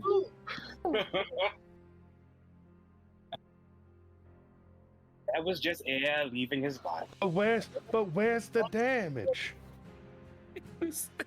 That was just air leaving his fat folds. Woo! I cannot see the map on roll 20. I am no idea or anything. Yes, Blackbird. I Zoom out. do not see. Yeah, I was do like, not see your damage. Very. Oh, weird. You okay. might just need to zoom out. Also, it's closer to the bottom right corner as well. So Yeah, I see now. I had to zoom to 10% to. Yeah, I was in like really far earlier. Blackbird. Yeah. Roll your D10 plus 3 for your damage, and D10. reminder the D6 for your hex damage. Okay. It's D10 D10. Yes, the and then D6. Ooh. that is plus 3 for your D10 plus 3. So that's 5, 6, 7, 8. Yeah. 8 total. Yeah. 8 total damage on that one. Anything else that you would like to do? I think I am good. All right. Well then, does bring us, of course, back around as often to the enemy. Yes. This one now flanked about she is definitely going to slash at Luca. First one at disadvantage. Never defeat Luca. All right. So as she slashes towards you, Luca, you see like this odd lack of enthusiasm slashing towards you, but the other hand slashing towards Brandor. Does a 20 hit Brandor? Oof. Sorry, I was muted. 20 does hit Brandor.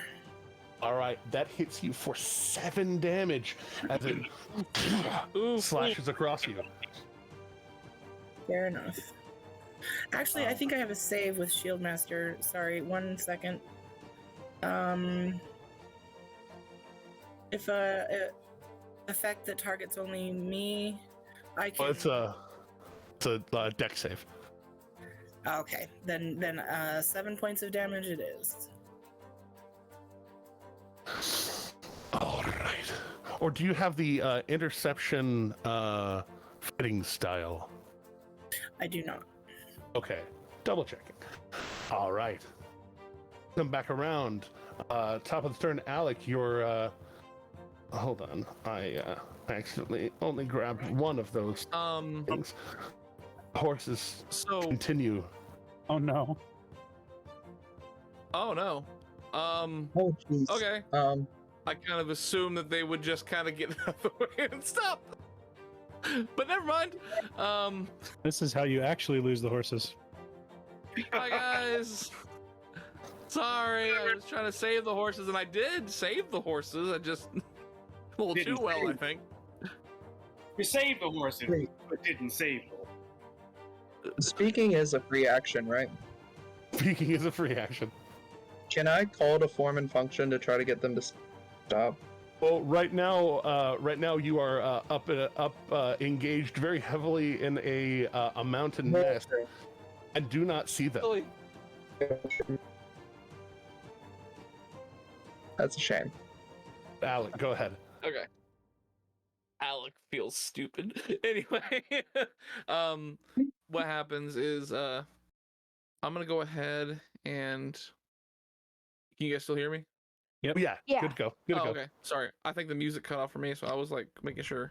You've got 1,000,000 miles of movement speed if you want to try to catch those horses. Well, I mean, I can't move as fast as the horses, not for sure. Like, I will not catch up to them. But I was gonna say, I was gonna ask these right here, are they like, is that just aesthetic for the map, or are they actual like things that are gonna cause me trouble to get over there? The bushes, the bushes would be difficult terrain. Okay. Well, even though I mean, so I'm only going a short distance. I'm trying to get on the other side of the harpy. Yeah, and that'll be 25. I do flanking specifically. There's a plus to hit for flanking rather than an advantage. Sure. So right now, cool. Yes, you can get over there. It'll be a +1 to hit. +1 to hit. Yeah. Okay. Well, better than not having that +1. I'll go ahead and do my attack with my good old fashioned bow stuff. If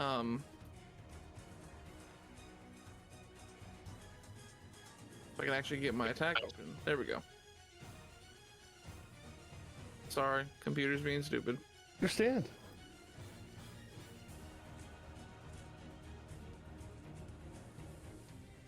There we go. Should do a roll with that.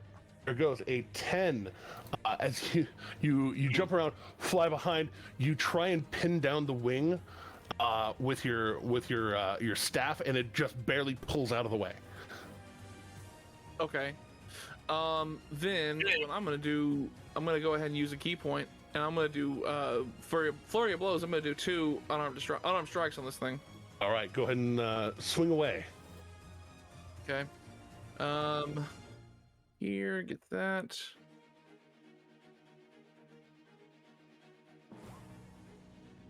Oh boy, 20 and 25. So as you go in, I'll even flavor it this way: that you kind of using your staff you kind of like grab around and like wrench back the wings. You don't have her grappled; she can still get away, but you like kind of like throw the staff around and pull back and give her a wide open target, Blackbird or whomever. As 11 damage is not nothing, shall we say? Through that. So she's looking pretty bad then. Yeah, she's looking pretty bad. Wide open for a kill shot, one might say. Breckenov. It's been a lot of Alec and Blackbird these past couple sessions. It's true. Crime fighting duo, as you might say. France forever. All right, so Luca. Manny, please don't go. Calm down. All right. Manny, please. Luca does have the benefits of flanking with Brando right now, yes? That is also true. That is good news. So for right now, Luca is going to lash out with his claws because it says in the feat that it requires no action to extend my claws. Correct. So I will attack with my retractable claws, and we'll see how that goes. Attack. First roll with my pride dice. Nice. Woo! I'm telling you, they're good. Awesome. All right, so with a 20, go ahead and roll your damage. Okay.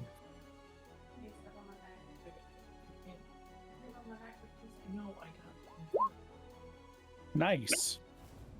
Oh, yeah. Bredor slashes. She rears back. You jam your claws right into her back. What else do you want to do? I'm also going to cast Vicious Mockery again on that same enemy, and no, that would be wrong spell. That's not the bonus action. My bad. My bad. Correct. Sorry. Correct. You do have bonus let me see if I have any bonus actions that are of use here. I'm going to throw Bardic Inspiration in the way of... I think I'm actually going to throw Bardic Inspiration to Akira again. I can hear you. Yeah, well, can I see Akira? That's the funny thing about Inspiration. Oh, they just have to hear me. They do have to hear you and be within 60 feet, which both of those are true. All right, so then in that case, Luke is going to just, reach out, slash with his claw, and just kind of lean back his head and just, hang in there, Akira! And toss Inspiration Akira's way again. And this time you'll hear a response, I am in your debt. Hell yeah. Breckenov does bring it to Akira. All right. Seeing Eredrin do their thing, Akira is just pretty much going to follow suit. Akira is going to engage a key point, use Step of the Wind to get behind this thing without an attack of opportunity. You are currently behind, like between you and Eredrin are flanking it. Well, I want to get on the same side as Eredrin because what I want to do, or I guess DM, you let me know. I want. What do you wanted to do? Shove it off the mountain. Oh, okay. So with that, run. You can Step of the Wind, run up and over. I guess even more so. Even more so.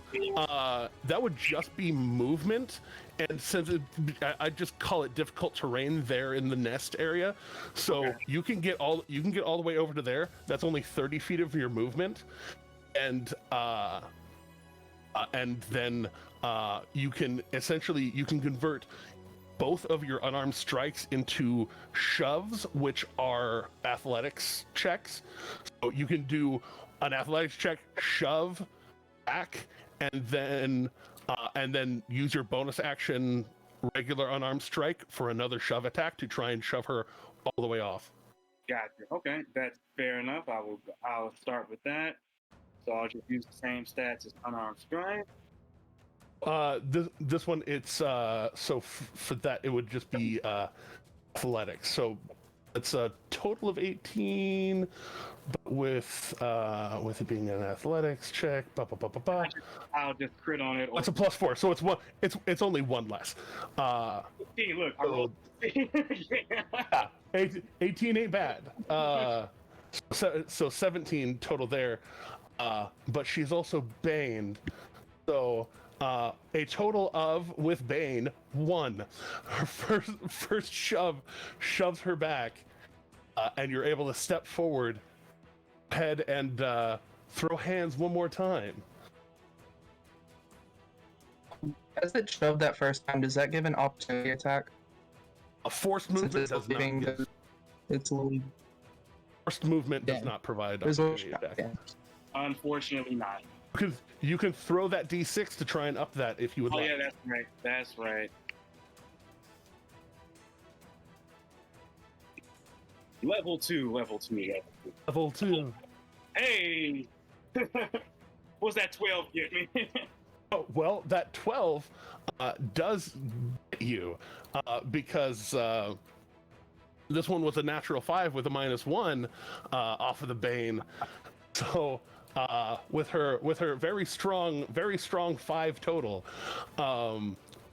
you shove her off, and that's going to proc something for her turn. That's all your movement, your bonus action, your action. It coming around to her, she's going to have to make a dex check to see if she can catch herself with her wings before falling. Perfect. That's actually what I want, because that's what I wanted them to have to focus on, that so we can kind of mess her up. Okay, cool. Yeah, cool. Luca, Bane is doing work right now I'm so happy. That dexterity save became a 7. Oh, I'm so happy. So Akira, as you shove her off, and like you run around, draw her attention all the way around to the both of you, and you just this I'll even flavor it as this like flurry of fists where you're just drumming into her rapidly and forcing her back. She slips off and like tries to open her wings, but she's facing you as she opens her wings. That's not good. So go ahead. It's gonna be it's a long way to the ground when you gotta rock and roll. DMCA. So The roll rock. she has not good, and we're gonna let that natural 7 ride. Akira, roll a d6, and Luca, roll a d6. We're gonna share this fall between the two of you. I love that. Oh, I just got a 1. Okay, I did not get a 1. that's a total of 7. So as she falls at the start of her turn, just tumbles down the mountainside. First one, just a little bit of a ricochet, and then as she hits the ground, it is a very solid just to the ground. And she has to stand herself up there next to Brandor, and with that, she's gonna try and lash out at Brandor before trying to fly away. Slash. Minus d4. That turns that into a 15. That one into an 18. Nice. The DC, the AC is 18, so I think the 18 All right. hits, 15 misses. Yeah. All right, you see again that purple energy grab one of them catching you as she tries to shove off the ground to fly up and away. As she moves out of my space, I would like to use an opportunity attack to Shield Master shove her back to the ground. Nice. I love You it. know what? I want this to be a thing. So go ahead and make that athletics check. She's gonna try and strong her way out of it. Could have been better. Could have been better, but you know what? This Bane doing work, taking it down to a 5. And Luca for MVP.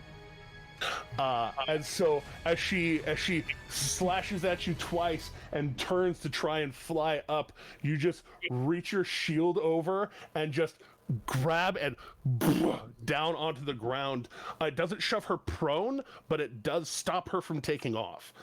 Basically, So taking her from I will taking say off to to her- grounding her. I will say to her, no, sit, bad harpy. All right. The one over by Alec and Blackbird, taking a similar a similar cue from the one leading the song, and she is going to try slashing out at Alec and Blackbird on her way out of here. Comes Alec, then Blackbird. That's a 5 for Blackbird and a 14 towards Alec.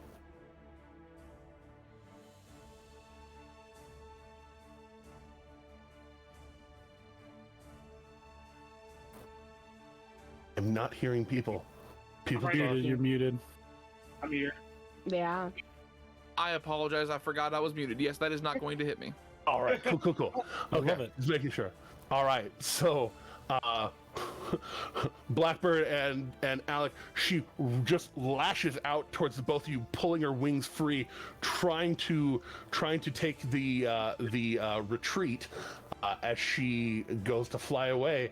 You know, there's attacks of opportunity to be had. Oh, awesome. Yeah, I will definitely take my reaction as a attack opportunity. All right, I'm gonna so use my good old quarterstaff. she's getting out of your range first. Okay. Pull it up. Quarterstaff. What be you? What say you? 21! All right, so Boy. yeah, as she wrenches out from that hold that you had her in and starts to fly away, just this fluid, quick twist motion, you just thunk on the back of her head, and she collapses down into the, just like lands in the bushes, Just crack. unconscious, if I remember our Yes. talks beforehand. Yes. Yeah. But with her reaching 0 hit points, if you want to unfocus your hex on her, she is currently at eligible for such unfocus. Eredren on a mountaintop. Yes, sure. I am.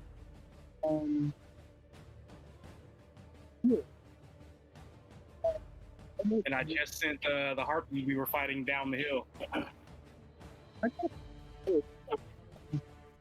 I'd like to move closer to the edge of the surface that we're on. We're all doing. You sound like you're in a tube. Hello there. Can you hear me? If I can, let's see if I can. It may be Here we go. probably my fault. Let's try. Go ahead.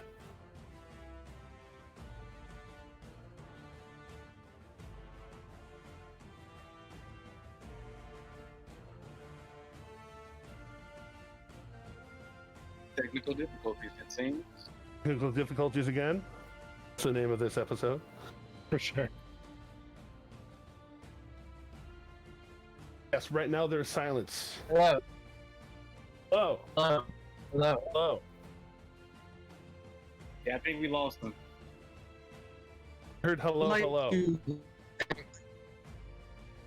I would like to move closer to the edge of the flat surface I'm on. While doing so, disengaging putting out my greatsword and pulling out my hand axes. And Okay. I would like to use 2-weapon fighting to throw both of them at the Grey Hoodie.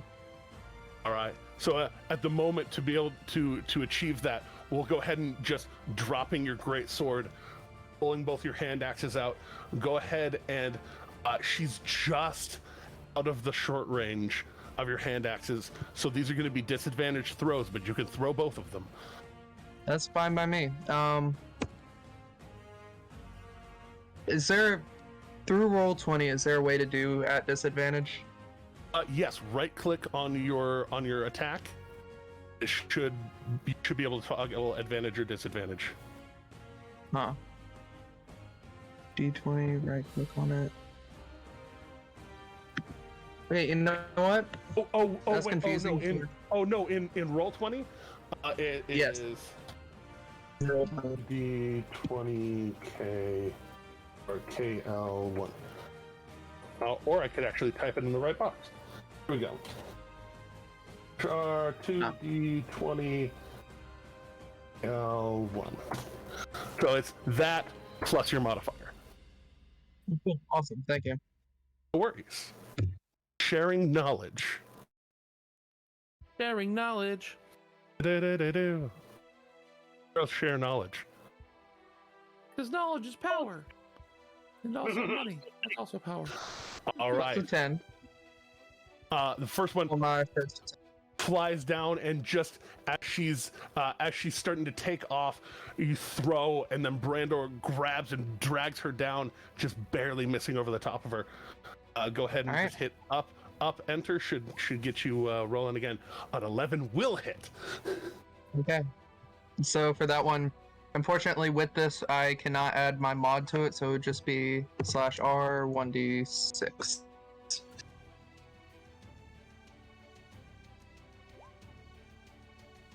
Hell yeah. That's still 6. There we go.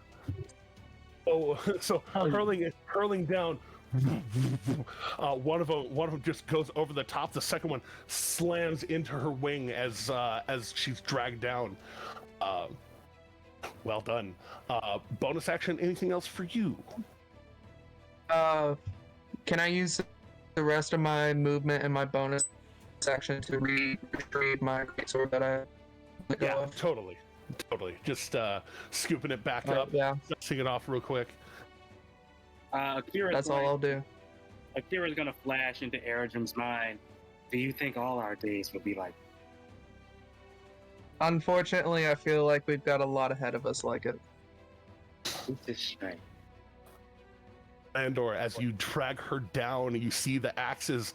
One of them flying just over your shield. The other one in her back. What do you do? Whoa, I'm gonna unload. I'm gonna take the longsword attack.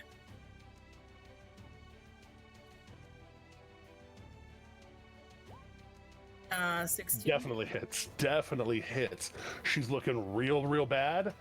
And if I remember right, you haven't used your action surge yet. I have. You did, okay. But I did look into, because I could have sworn I had a bonus action last time you asked me. I do have 2 weapon fighting, so I can attack again. That you are wielding a sword and a shield. 2 weapon fighting works for light weapons such as hand axes. Got it. So I will... It must be a different weapon for the second attack. Okay. Yes. Then I don't know. I'll just growl at her. And that's You have no, the other bonus action you have could do that shove thing with the shield. You can try and shove her prone to give yourself advantage on that attack. Oh, hey, yeah, that's a good idea. Remember, we did that back at the forge. So go ahead and do that shove thing one more time. I'll see if you get advantage on that. If nothing else, it's something to do. Well, unfortunately, for her, with Bane, that takes it down to a 5. Gotta love Bane, man. Bane is really, it's a relentless spell. Yes. Bane's killing it, man. Bane's It is. You are chewing these people up. What exactly does Bane do? I'm not sure if I'm familiar with it. It's a minus D4. On stuff, and it's nasty. So she gets dragged down. and shoved down. Go ahead and roll one more d20. See if you hit a 20 rather than the 11 at attack. No. Okay, not better, but she is prone. That's bad. So you shove her down and stab Blackbird. The one next to you just got thunked unconscious. That's right. Okay. So You still have Blackbird's focus gonna you still have focus on your hex, so you can move it if you want to. like move it to the other person. Yeah, you can move it to either the one that's prone or the one that is still up. I am gonna move it to the one that's prone. All right. So the one that's prone. Yeah.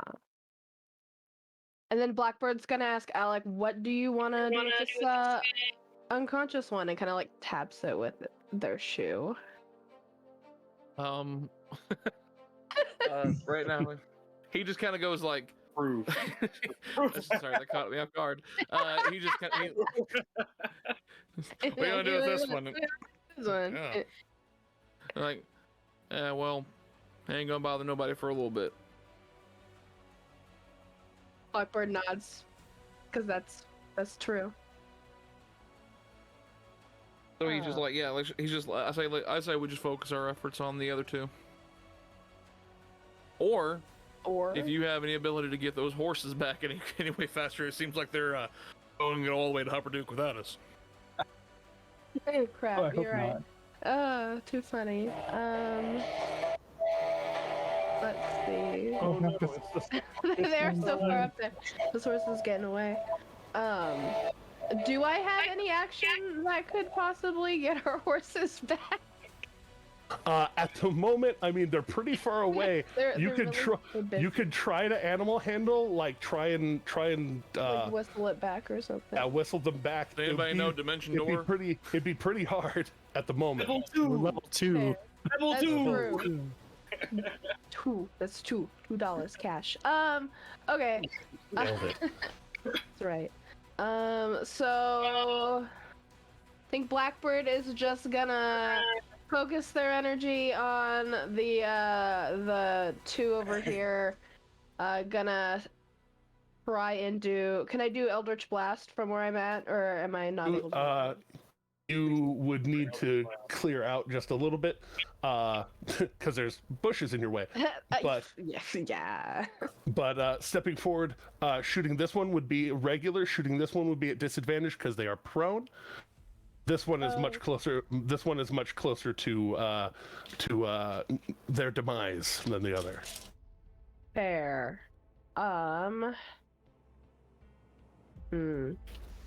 I think I'm gonna go with the one that is closer to its demise. And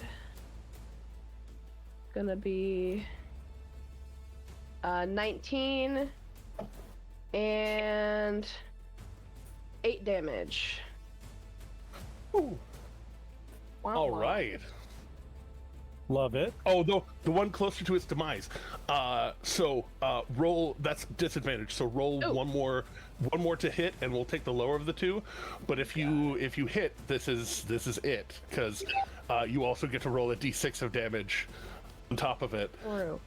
Am I doing for that one rolling the hit dice? Roll to hit one more time. Okay. 14 still hits. Go ahead and roll a d6 as well. All right. And was that plus something as well? It was the d6 plus the 8 that you rolled already. Right. I can. Yeah. All right. So 4. with 12 damage, this time as you focus your Eldritch Blast. What color does that manifest as for your magic? Ooh. I hadn't thought of that. Blue. It's navy blue. It's navy blue, but I think it's black. But everyone else knows the truth. I'm going with that. Yeah, it's navy blue. It's the old Armani black, right? Yeah. So- If you cast it in a darkly or dimly lit room, it looks purely black. But out in the sunlight, it straight up looks Yeah, navy it's like blue. it's navy blue. I'm going with that. That's so funny. I'm with it. Yeah. All right. So as you focus in your ire and then fire, it flies forward, almost turning into a bird as it hits Hex the head, and it like splits the head open, and this little trail of slips back towards you. Nice. And as the hex and everything is completely broken, it also being completely broken. All right. You feel just that little bit tighter connection to your blade. Just a little. Nice. What's up? All right. So with that, the one that is still active on the ground here, seeing the way of things, is going to lash out angrily towards the others. Just and Same. indeed.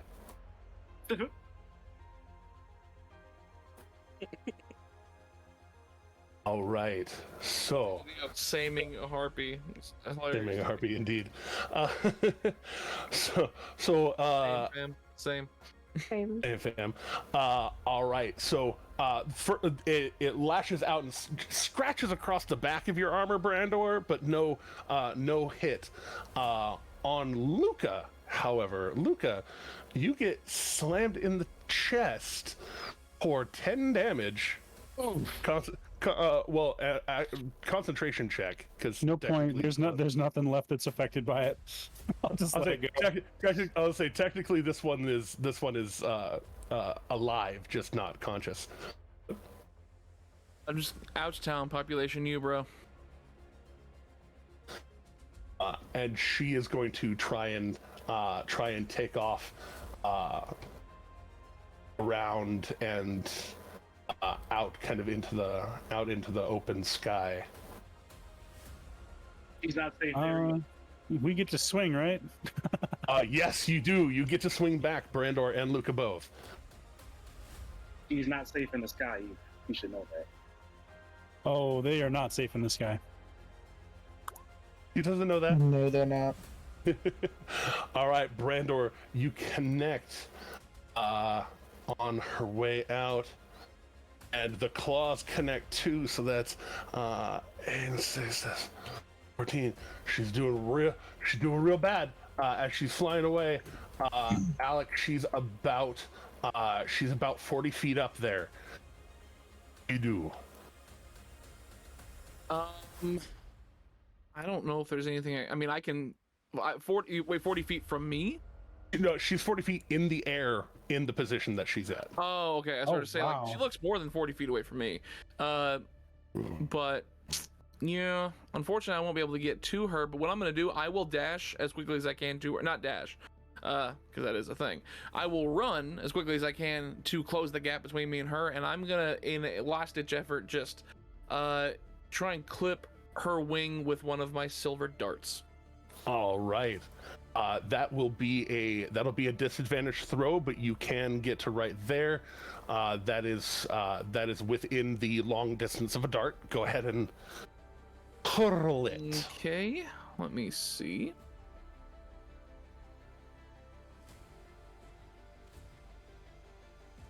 There's one,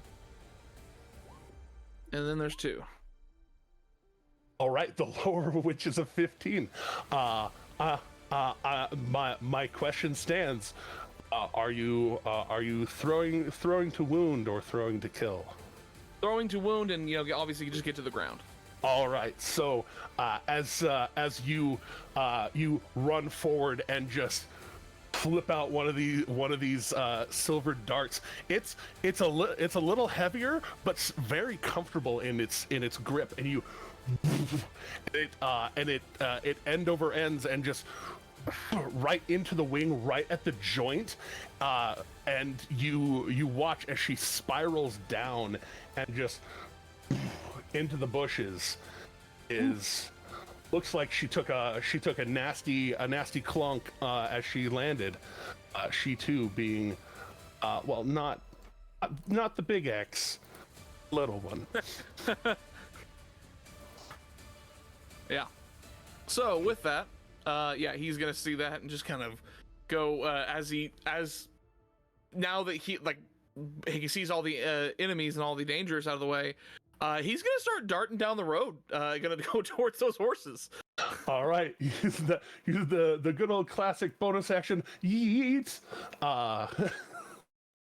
to get yourself running. I'll even say from where you were, that'd be the shorter distance would be this way. So, all right, dashing as directly as you can that direction. That does bring us out of the fight, and as those of you focusing on spells are able to relax your mind.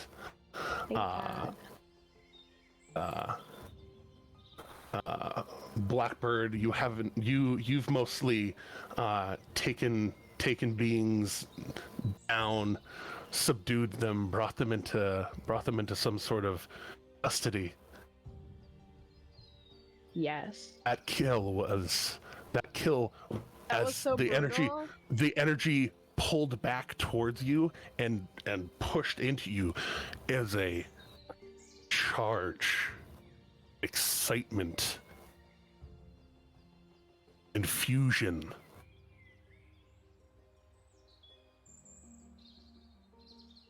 Weird. So Blackbird's like shocked by that, but like tries to maintain their cool.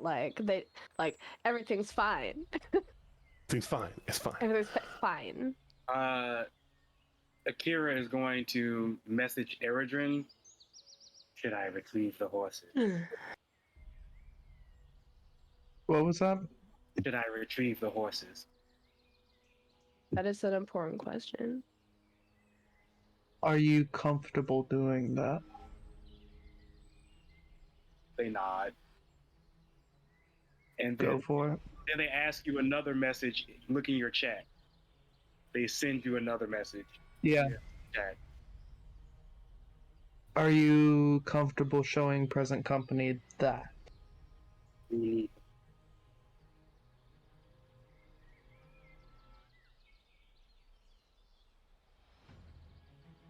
I'm sorry.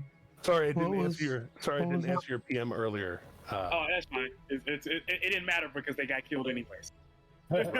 What was your Oh, the response was it's more important to retrieve the horses than to keep that a secret. Then go for it.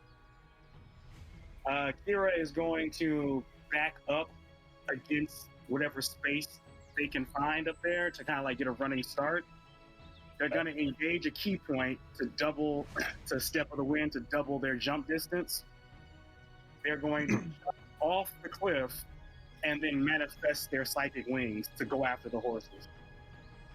Nice. So as you in the air, Alec on the ground, begin both of you dashing in that direction.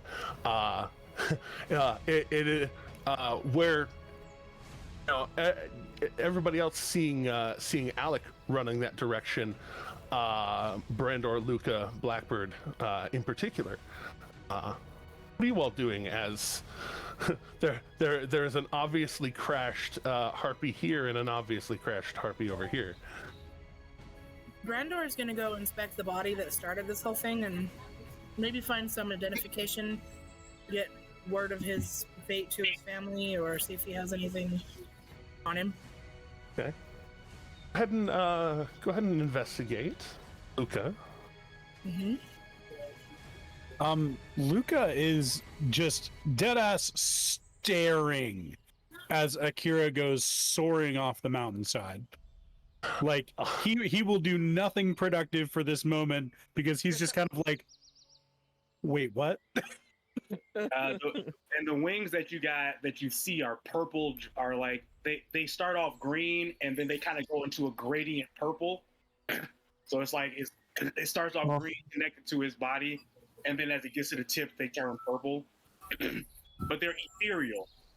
So you see them sprout from his back, and he takes off after the horses.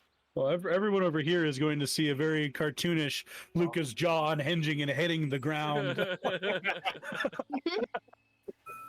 Like he's just getting kind of like, anime bigger. what the hell? You know, Alec, you're in a full run, and then you see a shadow overhead, and you have that momentary freak out of like, oh fuck, not another one, and then there's see another.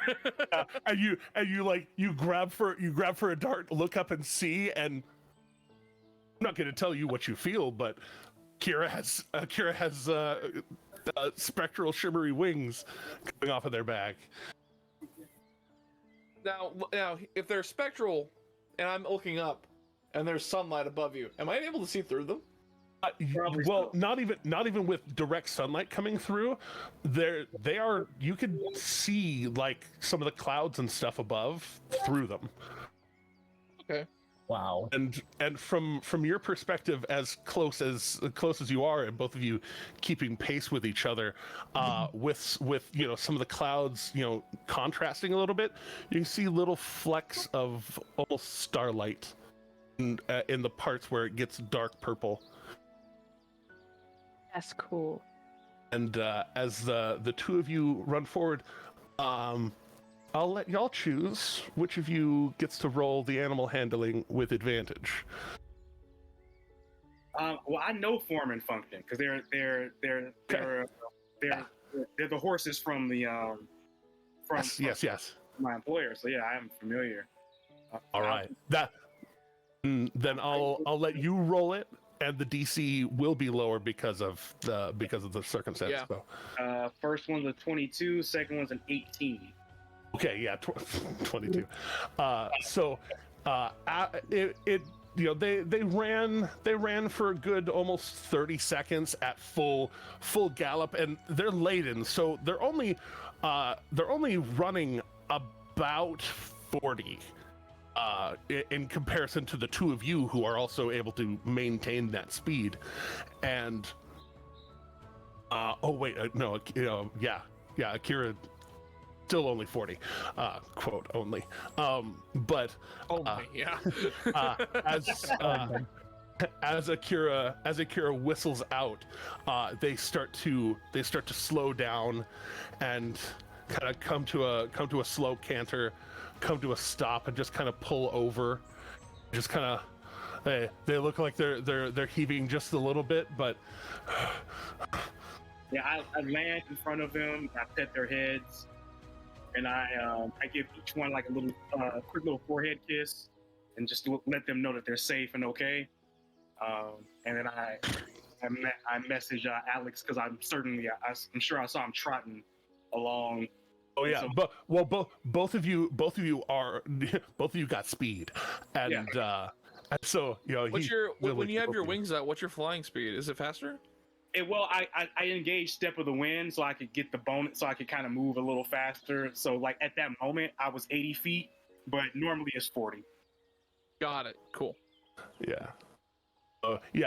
He got a little bit ahead of you, or they got a little bit ahead of you, and then you're able to catch up relatively quickly after they land.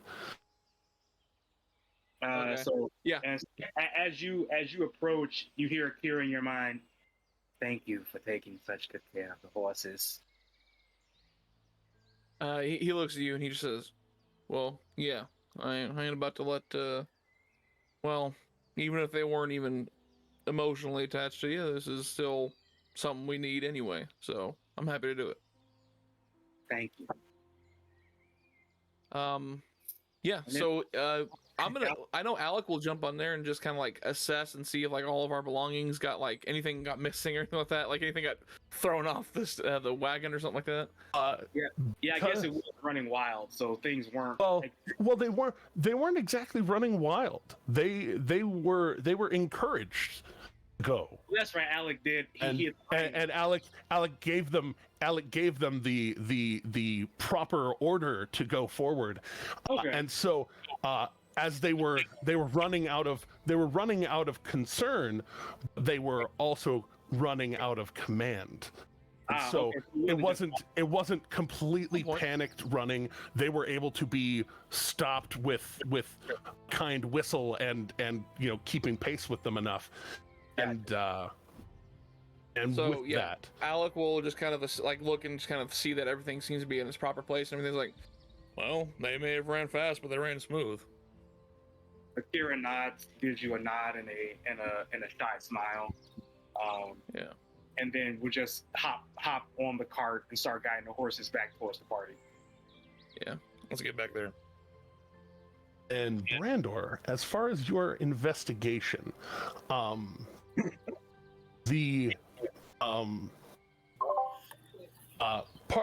of it I'm going to give to Eredrin, because up in the nest, there is fairly obviously a traveling pack there.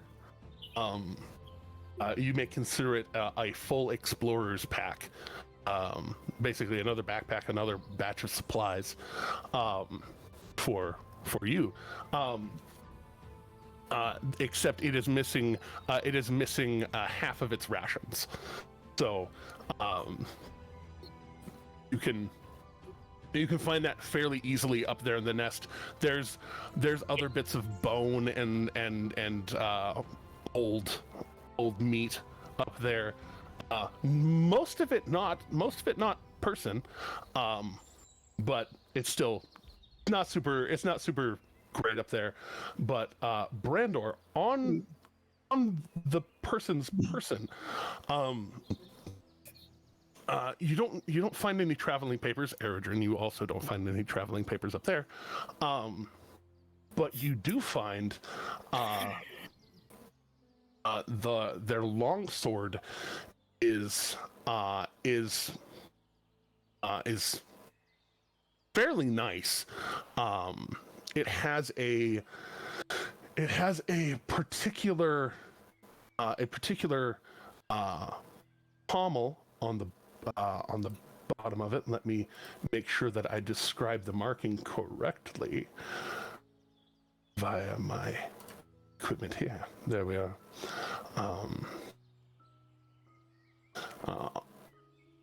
On it, you find it looks like an owl with its wings out and up, etched in a kind of a ruby red. It's wood.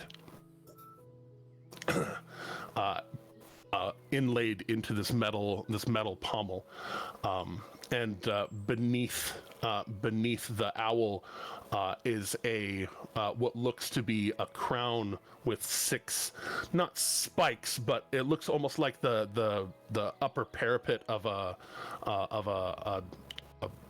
tower. Go ahead and roll a history check in association with that. Okay. +0. Awesome. Yeah, not totally sure. Not totally sure the iconography of it, but it is very particular iconography, and as you draw it, there is a very soft glow here in the sunlight. Well, slightly partially cloudy sunlight. The blade has a slight glow to it as you kind of pull it out of its sheath. It looks like this poor bastard got hit before he could even draw his blade out of his sheath.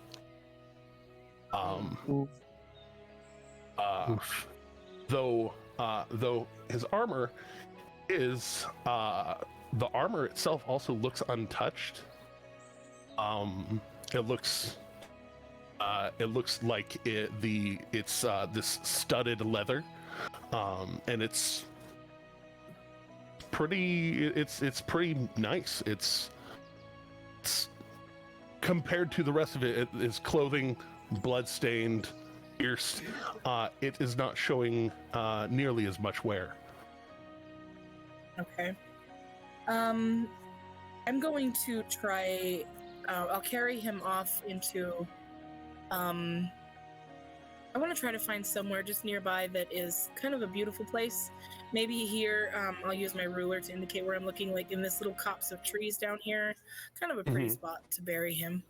But I will also remove anything that might be distinguishable to who he was.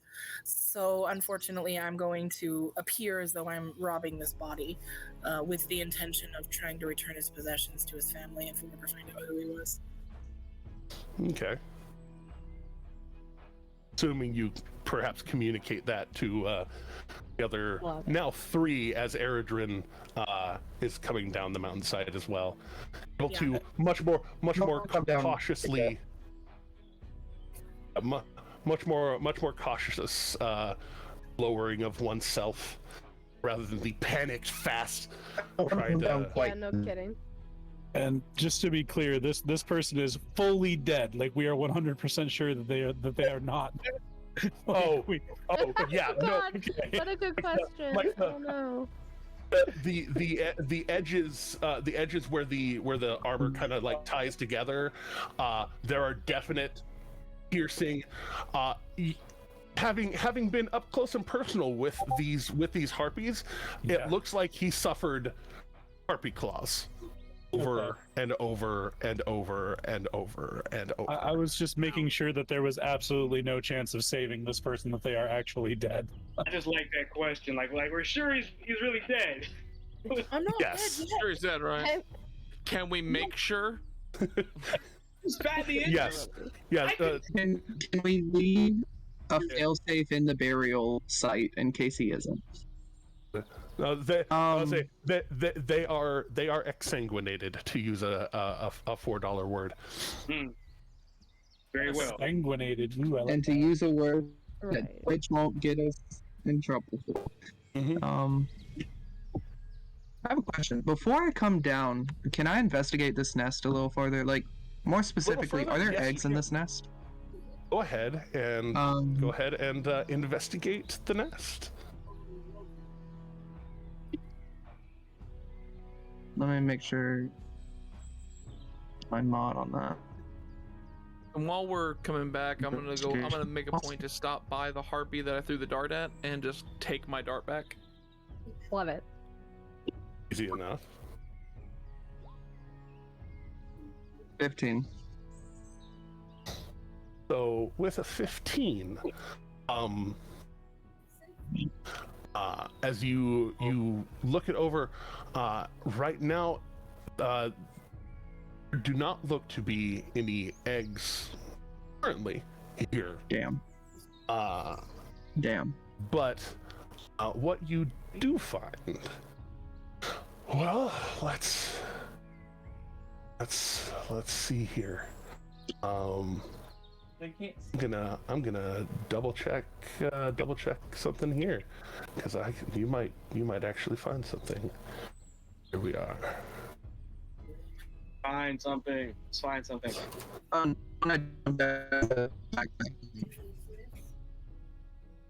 Say that again.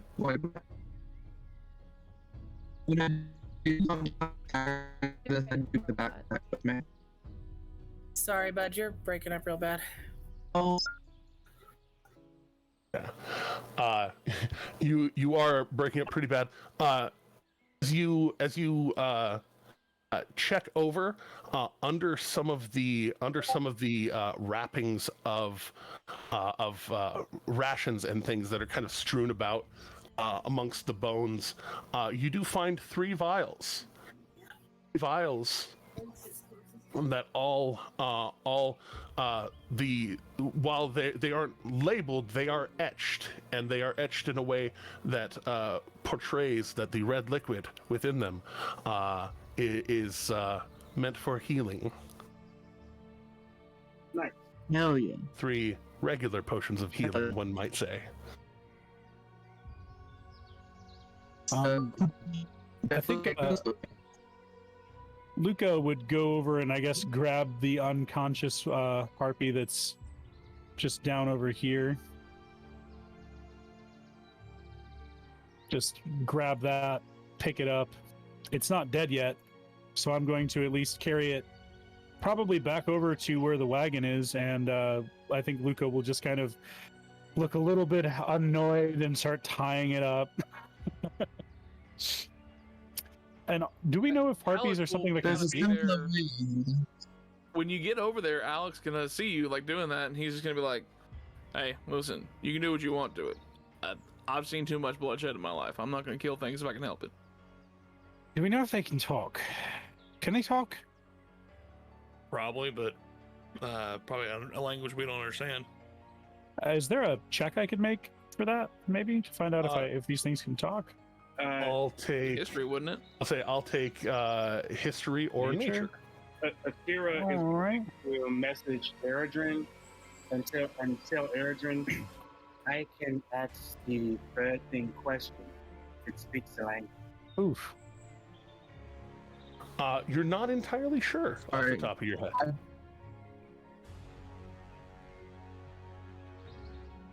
Sorry. Yeah, I don't know. I can't think if they can talk or not.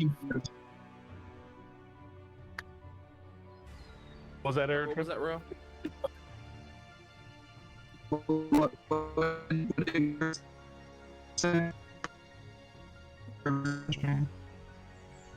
I mean, Akira can reach out to its mind if it speaks a language. Because I don't have to speak the same language as it to communicate with it. As long as it speaks a language, I can try and communicate. Oh yeah, that's right. As long as it speaks a language, you should be able to communicate with it.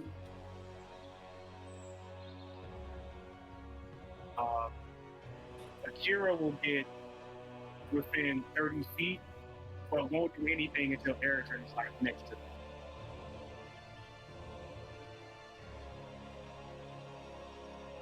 So as long as Eredrin is next to them, they'll try and reach out to the creature.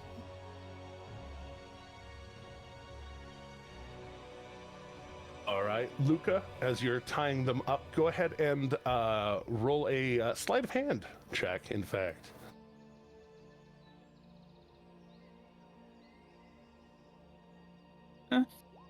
Not terrible. Okay. Yeah, you get her bound up. It's there's a lot. There's regular limbs. There's also wings. There's also claws, and trying to make sure the rope is far enough away from the claws. It's a little more complicated than just tying up a regular person. But it's you get it pretty snug. I'm also trying not to kill them, so I'm being gentle about it. Yeah, and Alec kind of notices, and he looks at Luca and be like, "You seem kind of annoyed by this." I just don't know if I'm wasting my time. I presume that they'll get out of these eventually. Are we planning to stay here until they wake up, or are we just going to leave them here?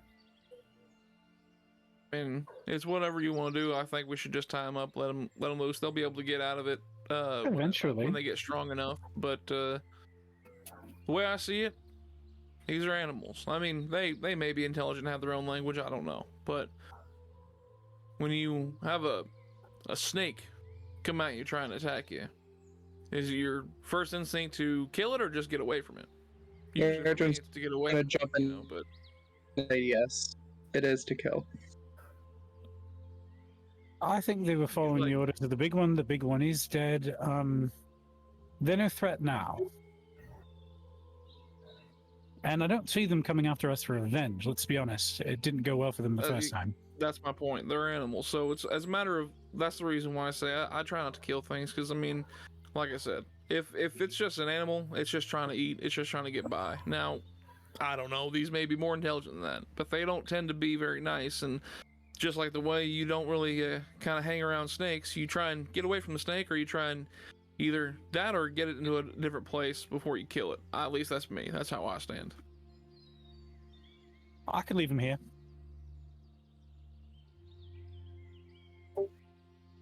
Just tie them up, because eventually they'll get strong enough, they'll get out. They'll be fine. Sounds like a plan to me.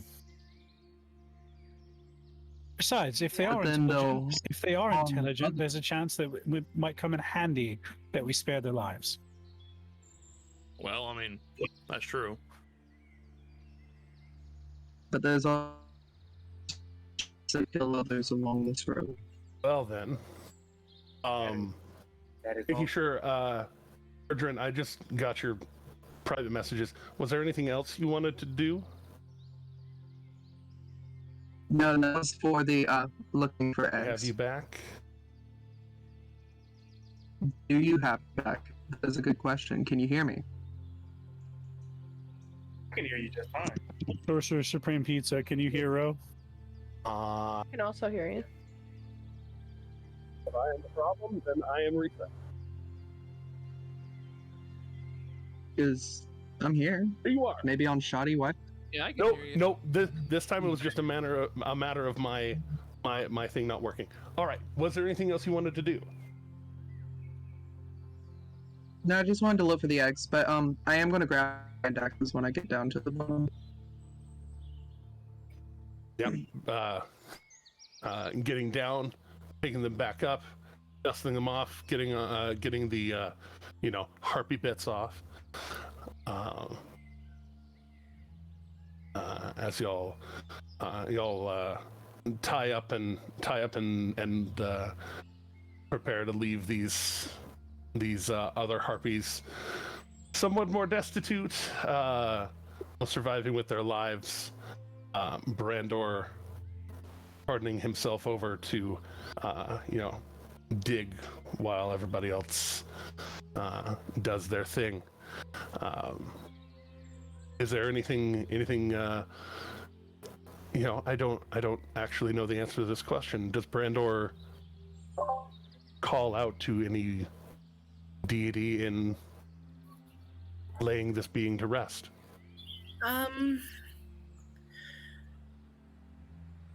Brandor isn't particularly religious, and seeing no iconography that would directly tell him what deity this person might have worshipped, he doesn't.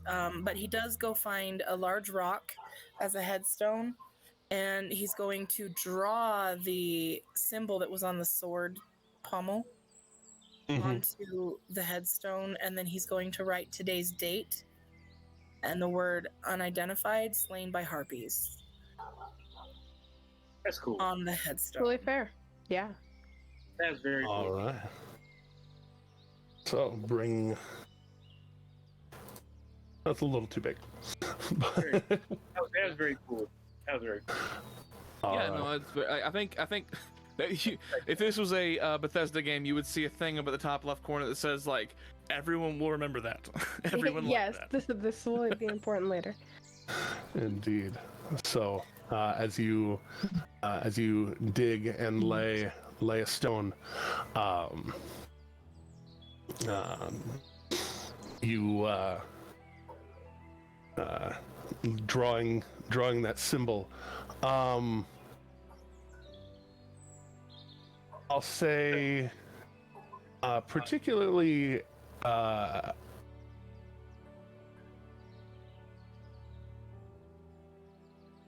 over a little while, it would probably come to you, or at least when you brought the sword over, as you finish drawing it on a larger scale, you realize that symbol is in fact the symbol of the Dwendalian Empire, with which you currently have been traveling through for a while. On the smaller scale, it's a little harder to recognize. That betrays at least the affiliation of this person. Okay. The way that they fell, kind of analyzing it a little bit, you realize that the harpies probably put him there as bait. What didn't look like he was coming or going in the way that he was dropped there. Kind of had a feeling already. So, with him buried, I'll go back to the party, and I'll show them the symbol, and explain that I think this might be something from the Empire, or at least someone that is well known within the Empire. So maybe we should try to contact family when we get to some kind of civilization. Luca would just be sitting in the back of the wagon next to his barrel of water, has some kind of like ladled out and is cleaning his shirt from the blood. Yeah. As you'll go You ahead. said that the sword out of character, we know that the sword glows when it's drawn. Is that something that Brandor is going to show us? Yeah, I'll Or- share that as well. Okay. Well, then in that case, Luca would kind of perk up and look over and just, if you give me some time on the road, I might be able to identify that. Yeah, that'd be great. Do we feel like maybe this sword should be used, or should we just kind of keep it preserved until we can return it? What's the right thing to do here? Well, The armor might also be, because he suffered Yeah. an attack, but the armor is not damaged. So the armor could also be useful, but we don't know if we should use it. Right. let me take a look at the sword. Keep it. May I join Luca in examining that? Okay. I guess, can I make a maybe a history check, or is there a check that I could make to try to learn more about the sword or the symbol that's on it? If you're just trying to learn about the symbol, history. If you're trying to identify the magic of it, Arcana. Right. Okay.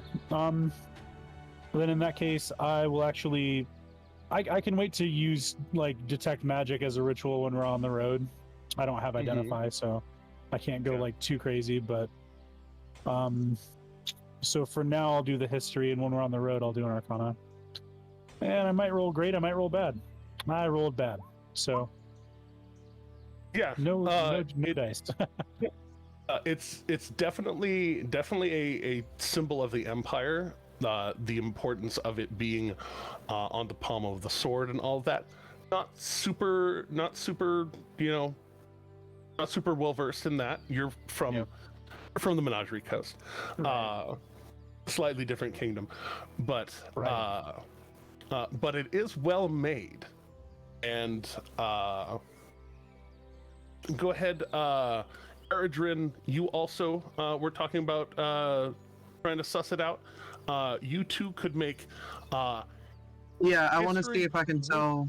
history with proficiency if you're not proficient, with expertise if you are, because it is to do with smithing and things that you are good at. Yeah. Awesome. Yeah. All right, so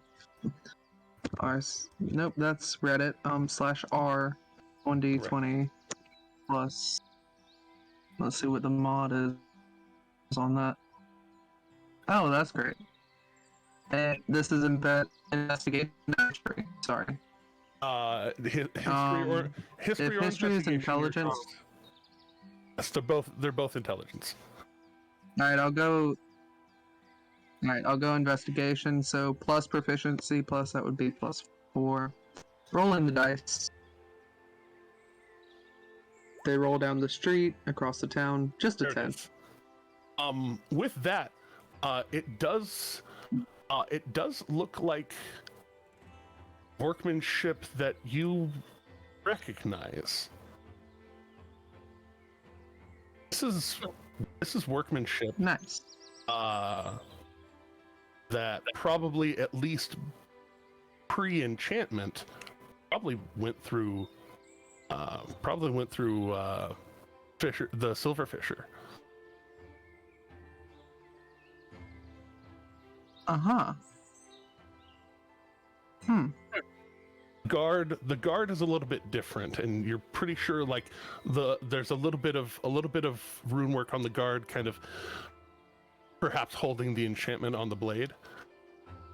The rest of it's pretty familiar. woodwork, that Interesting.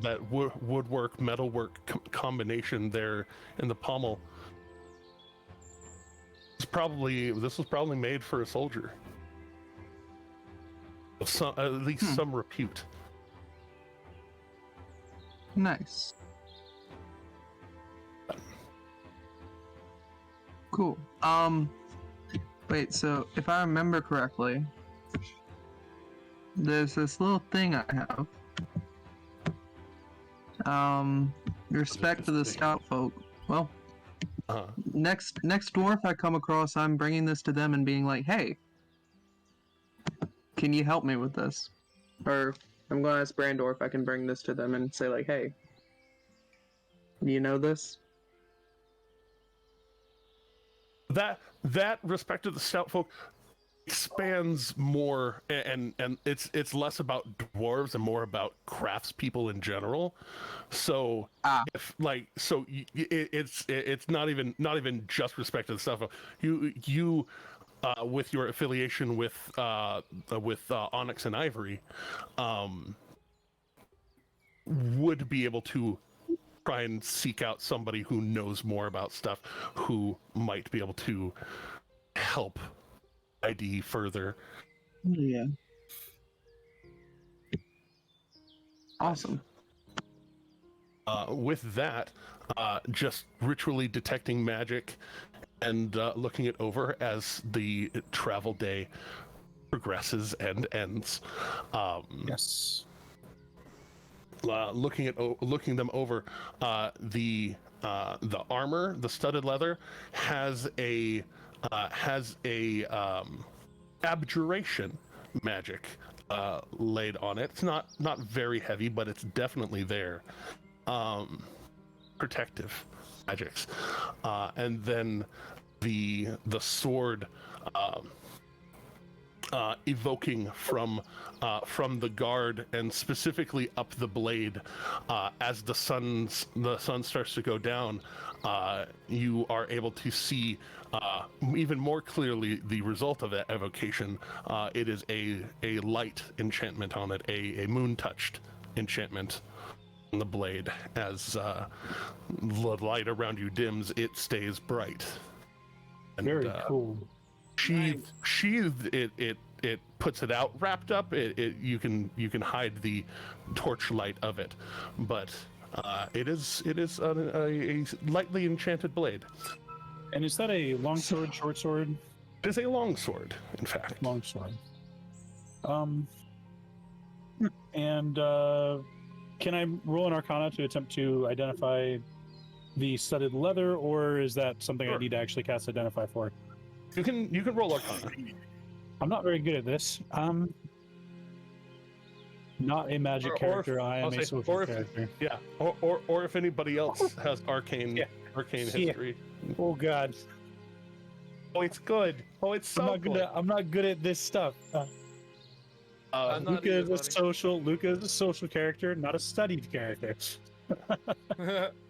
Looking it over. Well, I mean, what kind of check is it? Like you said, arcane? Yeah, it's Arcana. I've only got a +1. So somebody else wants to, if I'll let one more person try and do their own on top of that. Yeah, no, I'm not good with Arcana. I mean, I'll try it. I'm definitely not good though. I have a +2. Blackbird, So you're a magic sort, right? I have a +2 also. Oh dear. Ooh. I know. I too was like, oh, that's such a good idea. No. If you like, Alas. we can have Blackbird roll for it. Sure. Sure. I think you might be the highest bonus. Let's between Actually, I tie with Blackboard. Yeah, between the two of you. I think we both do. But yeah, go for it, Blackbird. Wow. 22. Yay. Holy cow. What up? That's a natural 20. Yeah, that's a natural 20. All right, so I love it. with that, looking it over, it you kind of start to fuss with it. It does stretch a little bit, and contort a little more than a regular set of studded leather might do.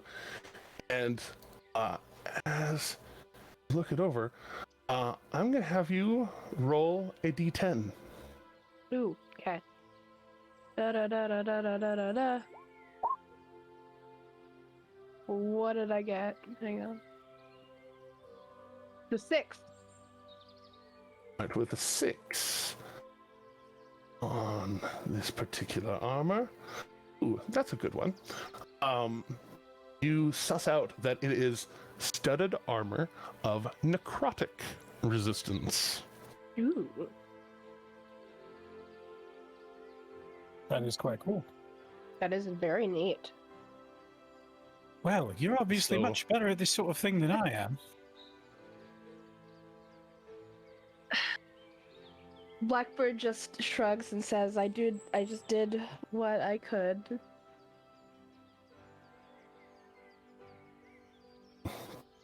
But Well, with that, Well, we're grateful for that.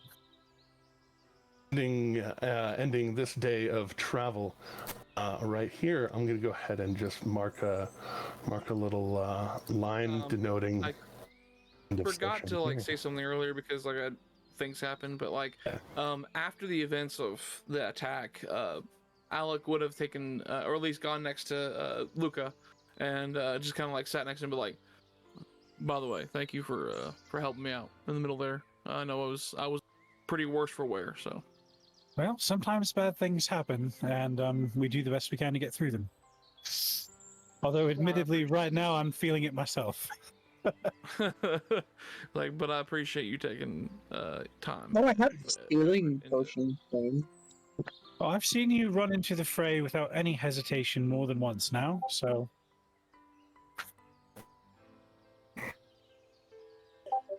But all right, so Okay, that's something too. Sorry, my bad. we can go ahead and use that as George Thorogood in the hills. I'm a scared. great sign for us to go ahead and call session for today. All right. I super appreciate the excitement and the enthusiasm. Y'all are, again, I'm probably gonna say it every time. Y'all are so great together, and I'm really grateful to have found all of you. And Ditto, absolutely. Thank you. I really do Ditto. like the chemistry of the team, even the people who I haven't really interacted with yet, I still like the chemistry of them. Yep. Absolutely, completely agree. but until next time, as we always say, please remember, kindness is free. And keep going. That's right. Later, skaters. Bye. Bye. Bye, Felicia's. No, Here we go. Chi. I can stick around if anyone wants to chat for me. I just have to answer my door. My friend has been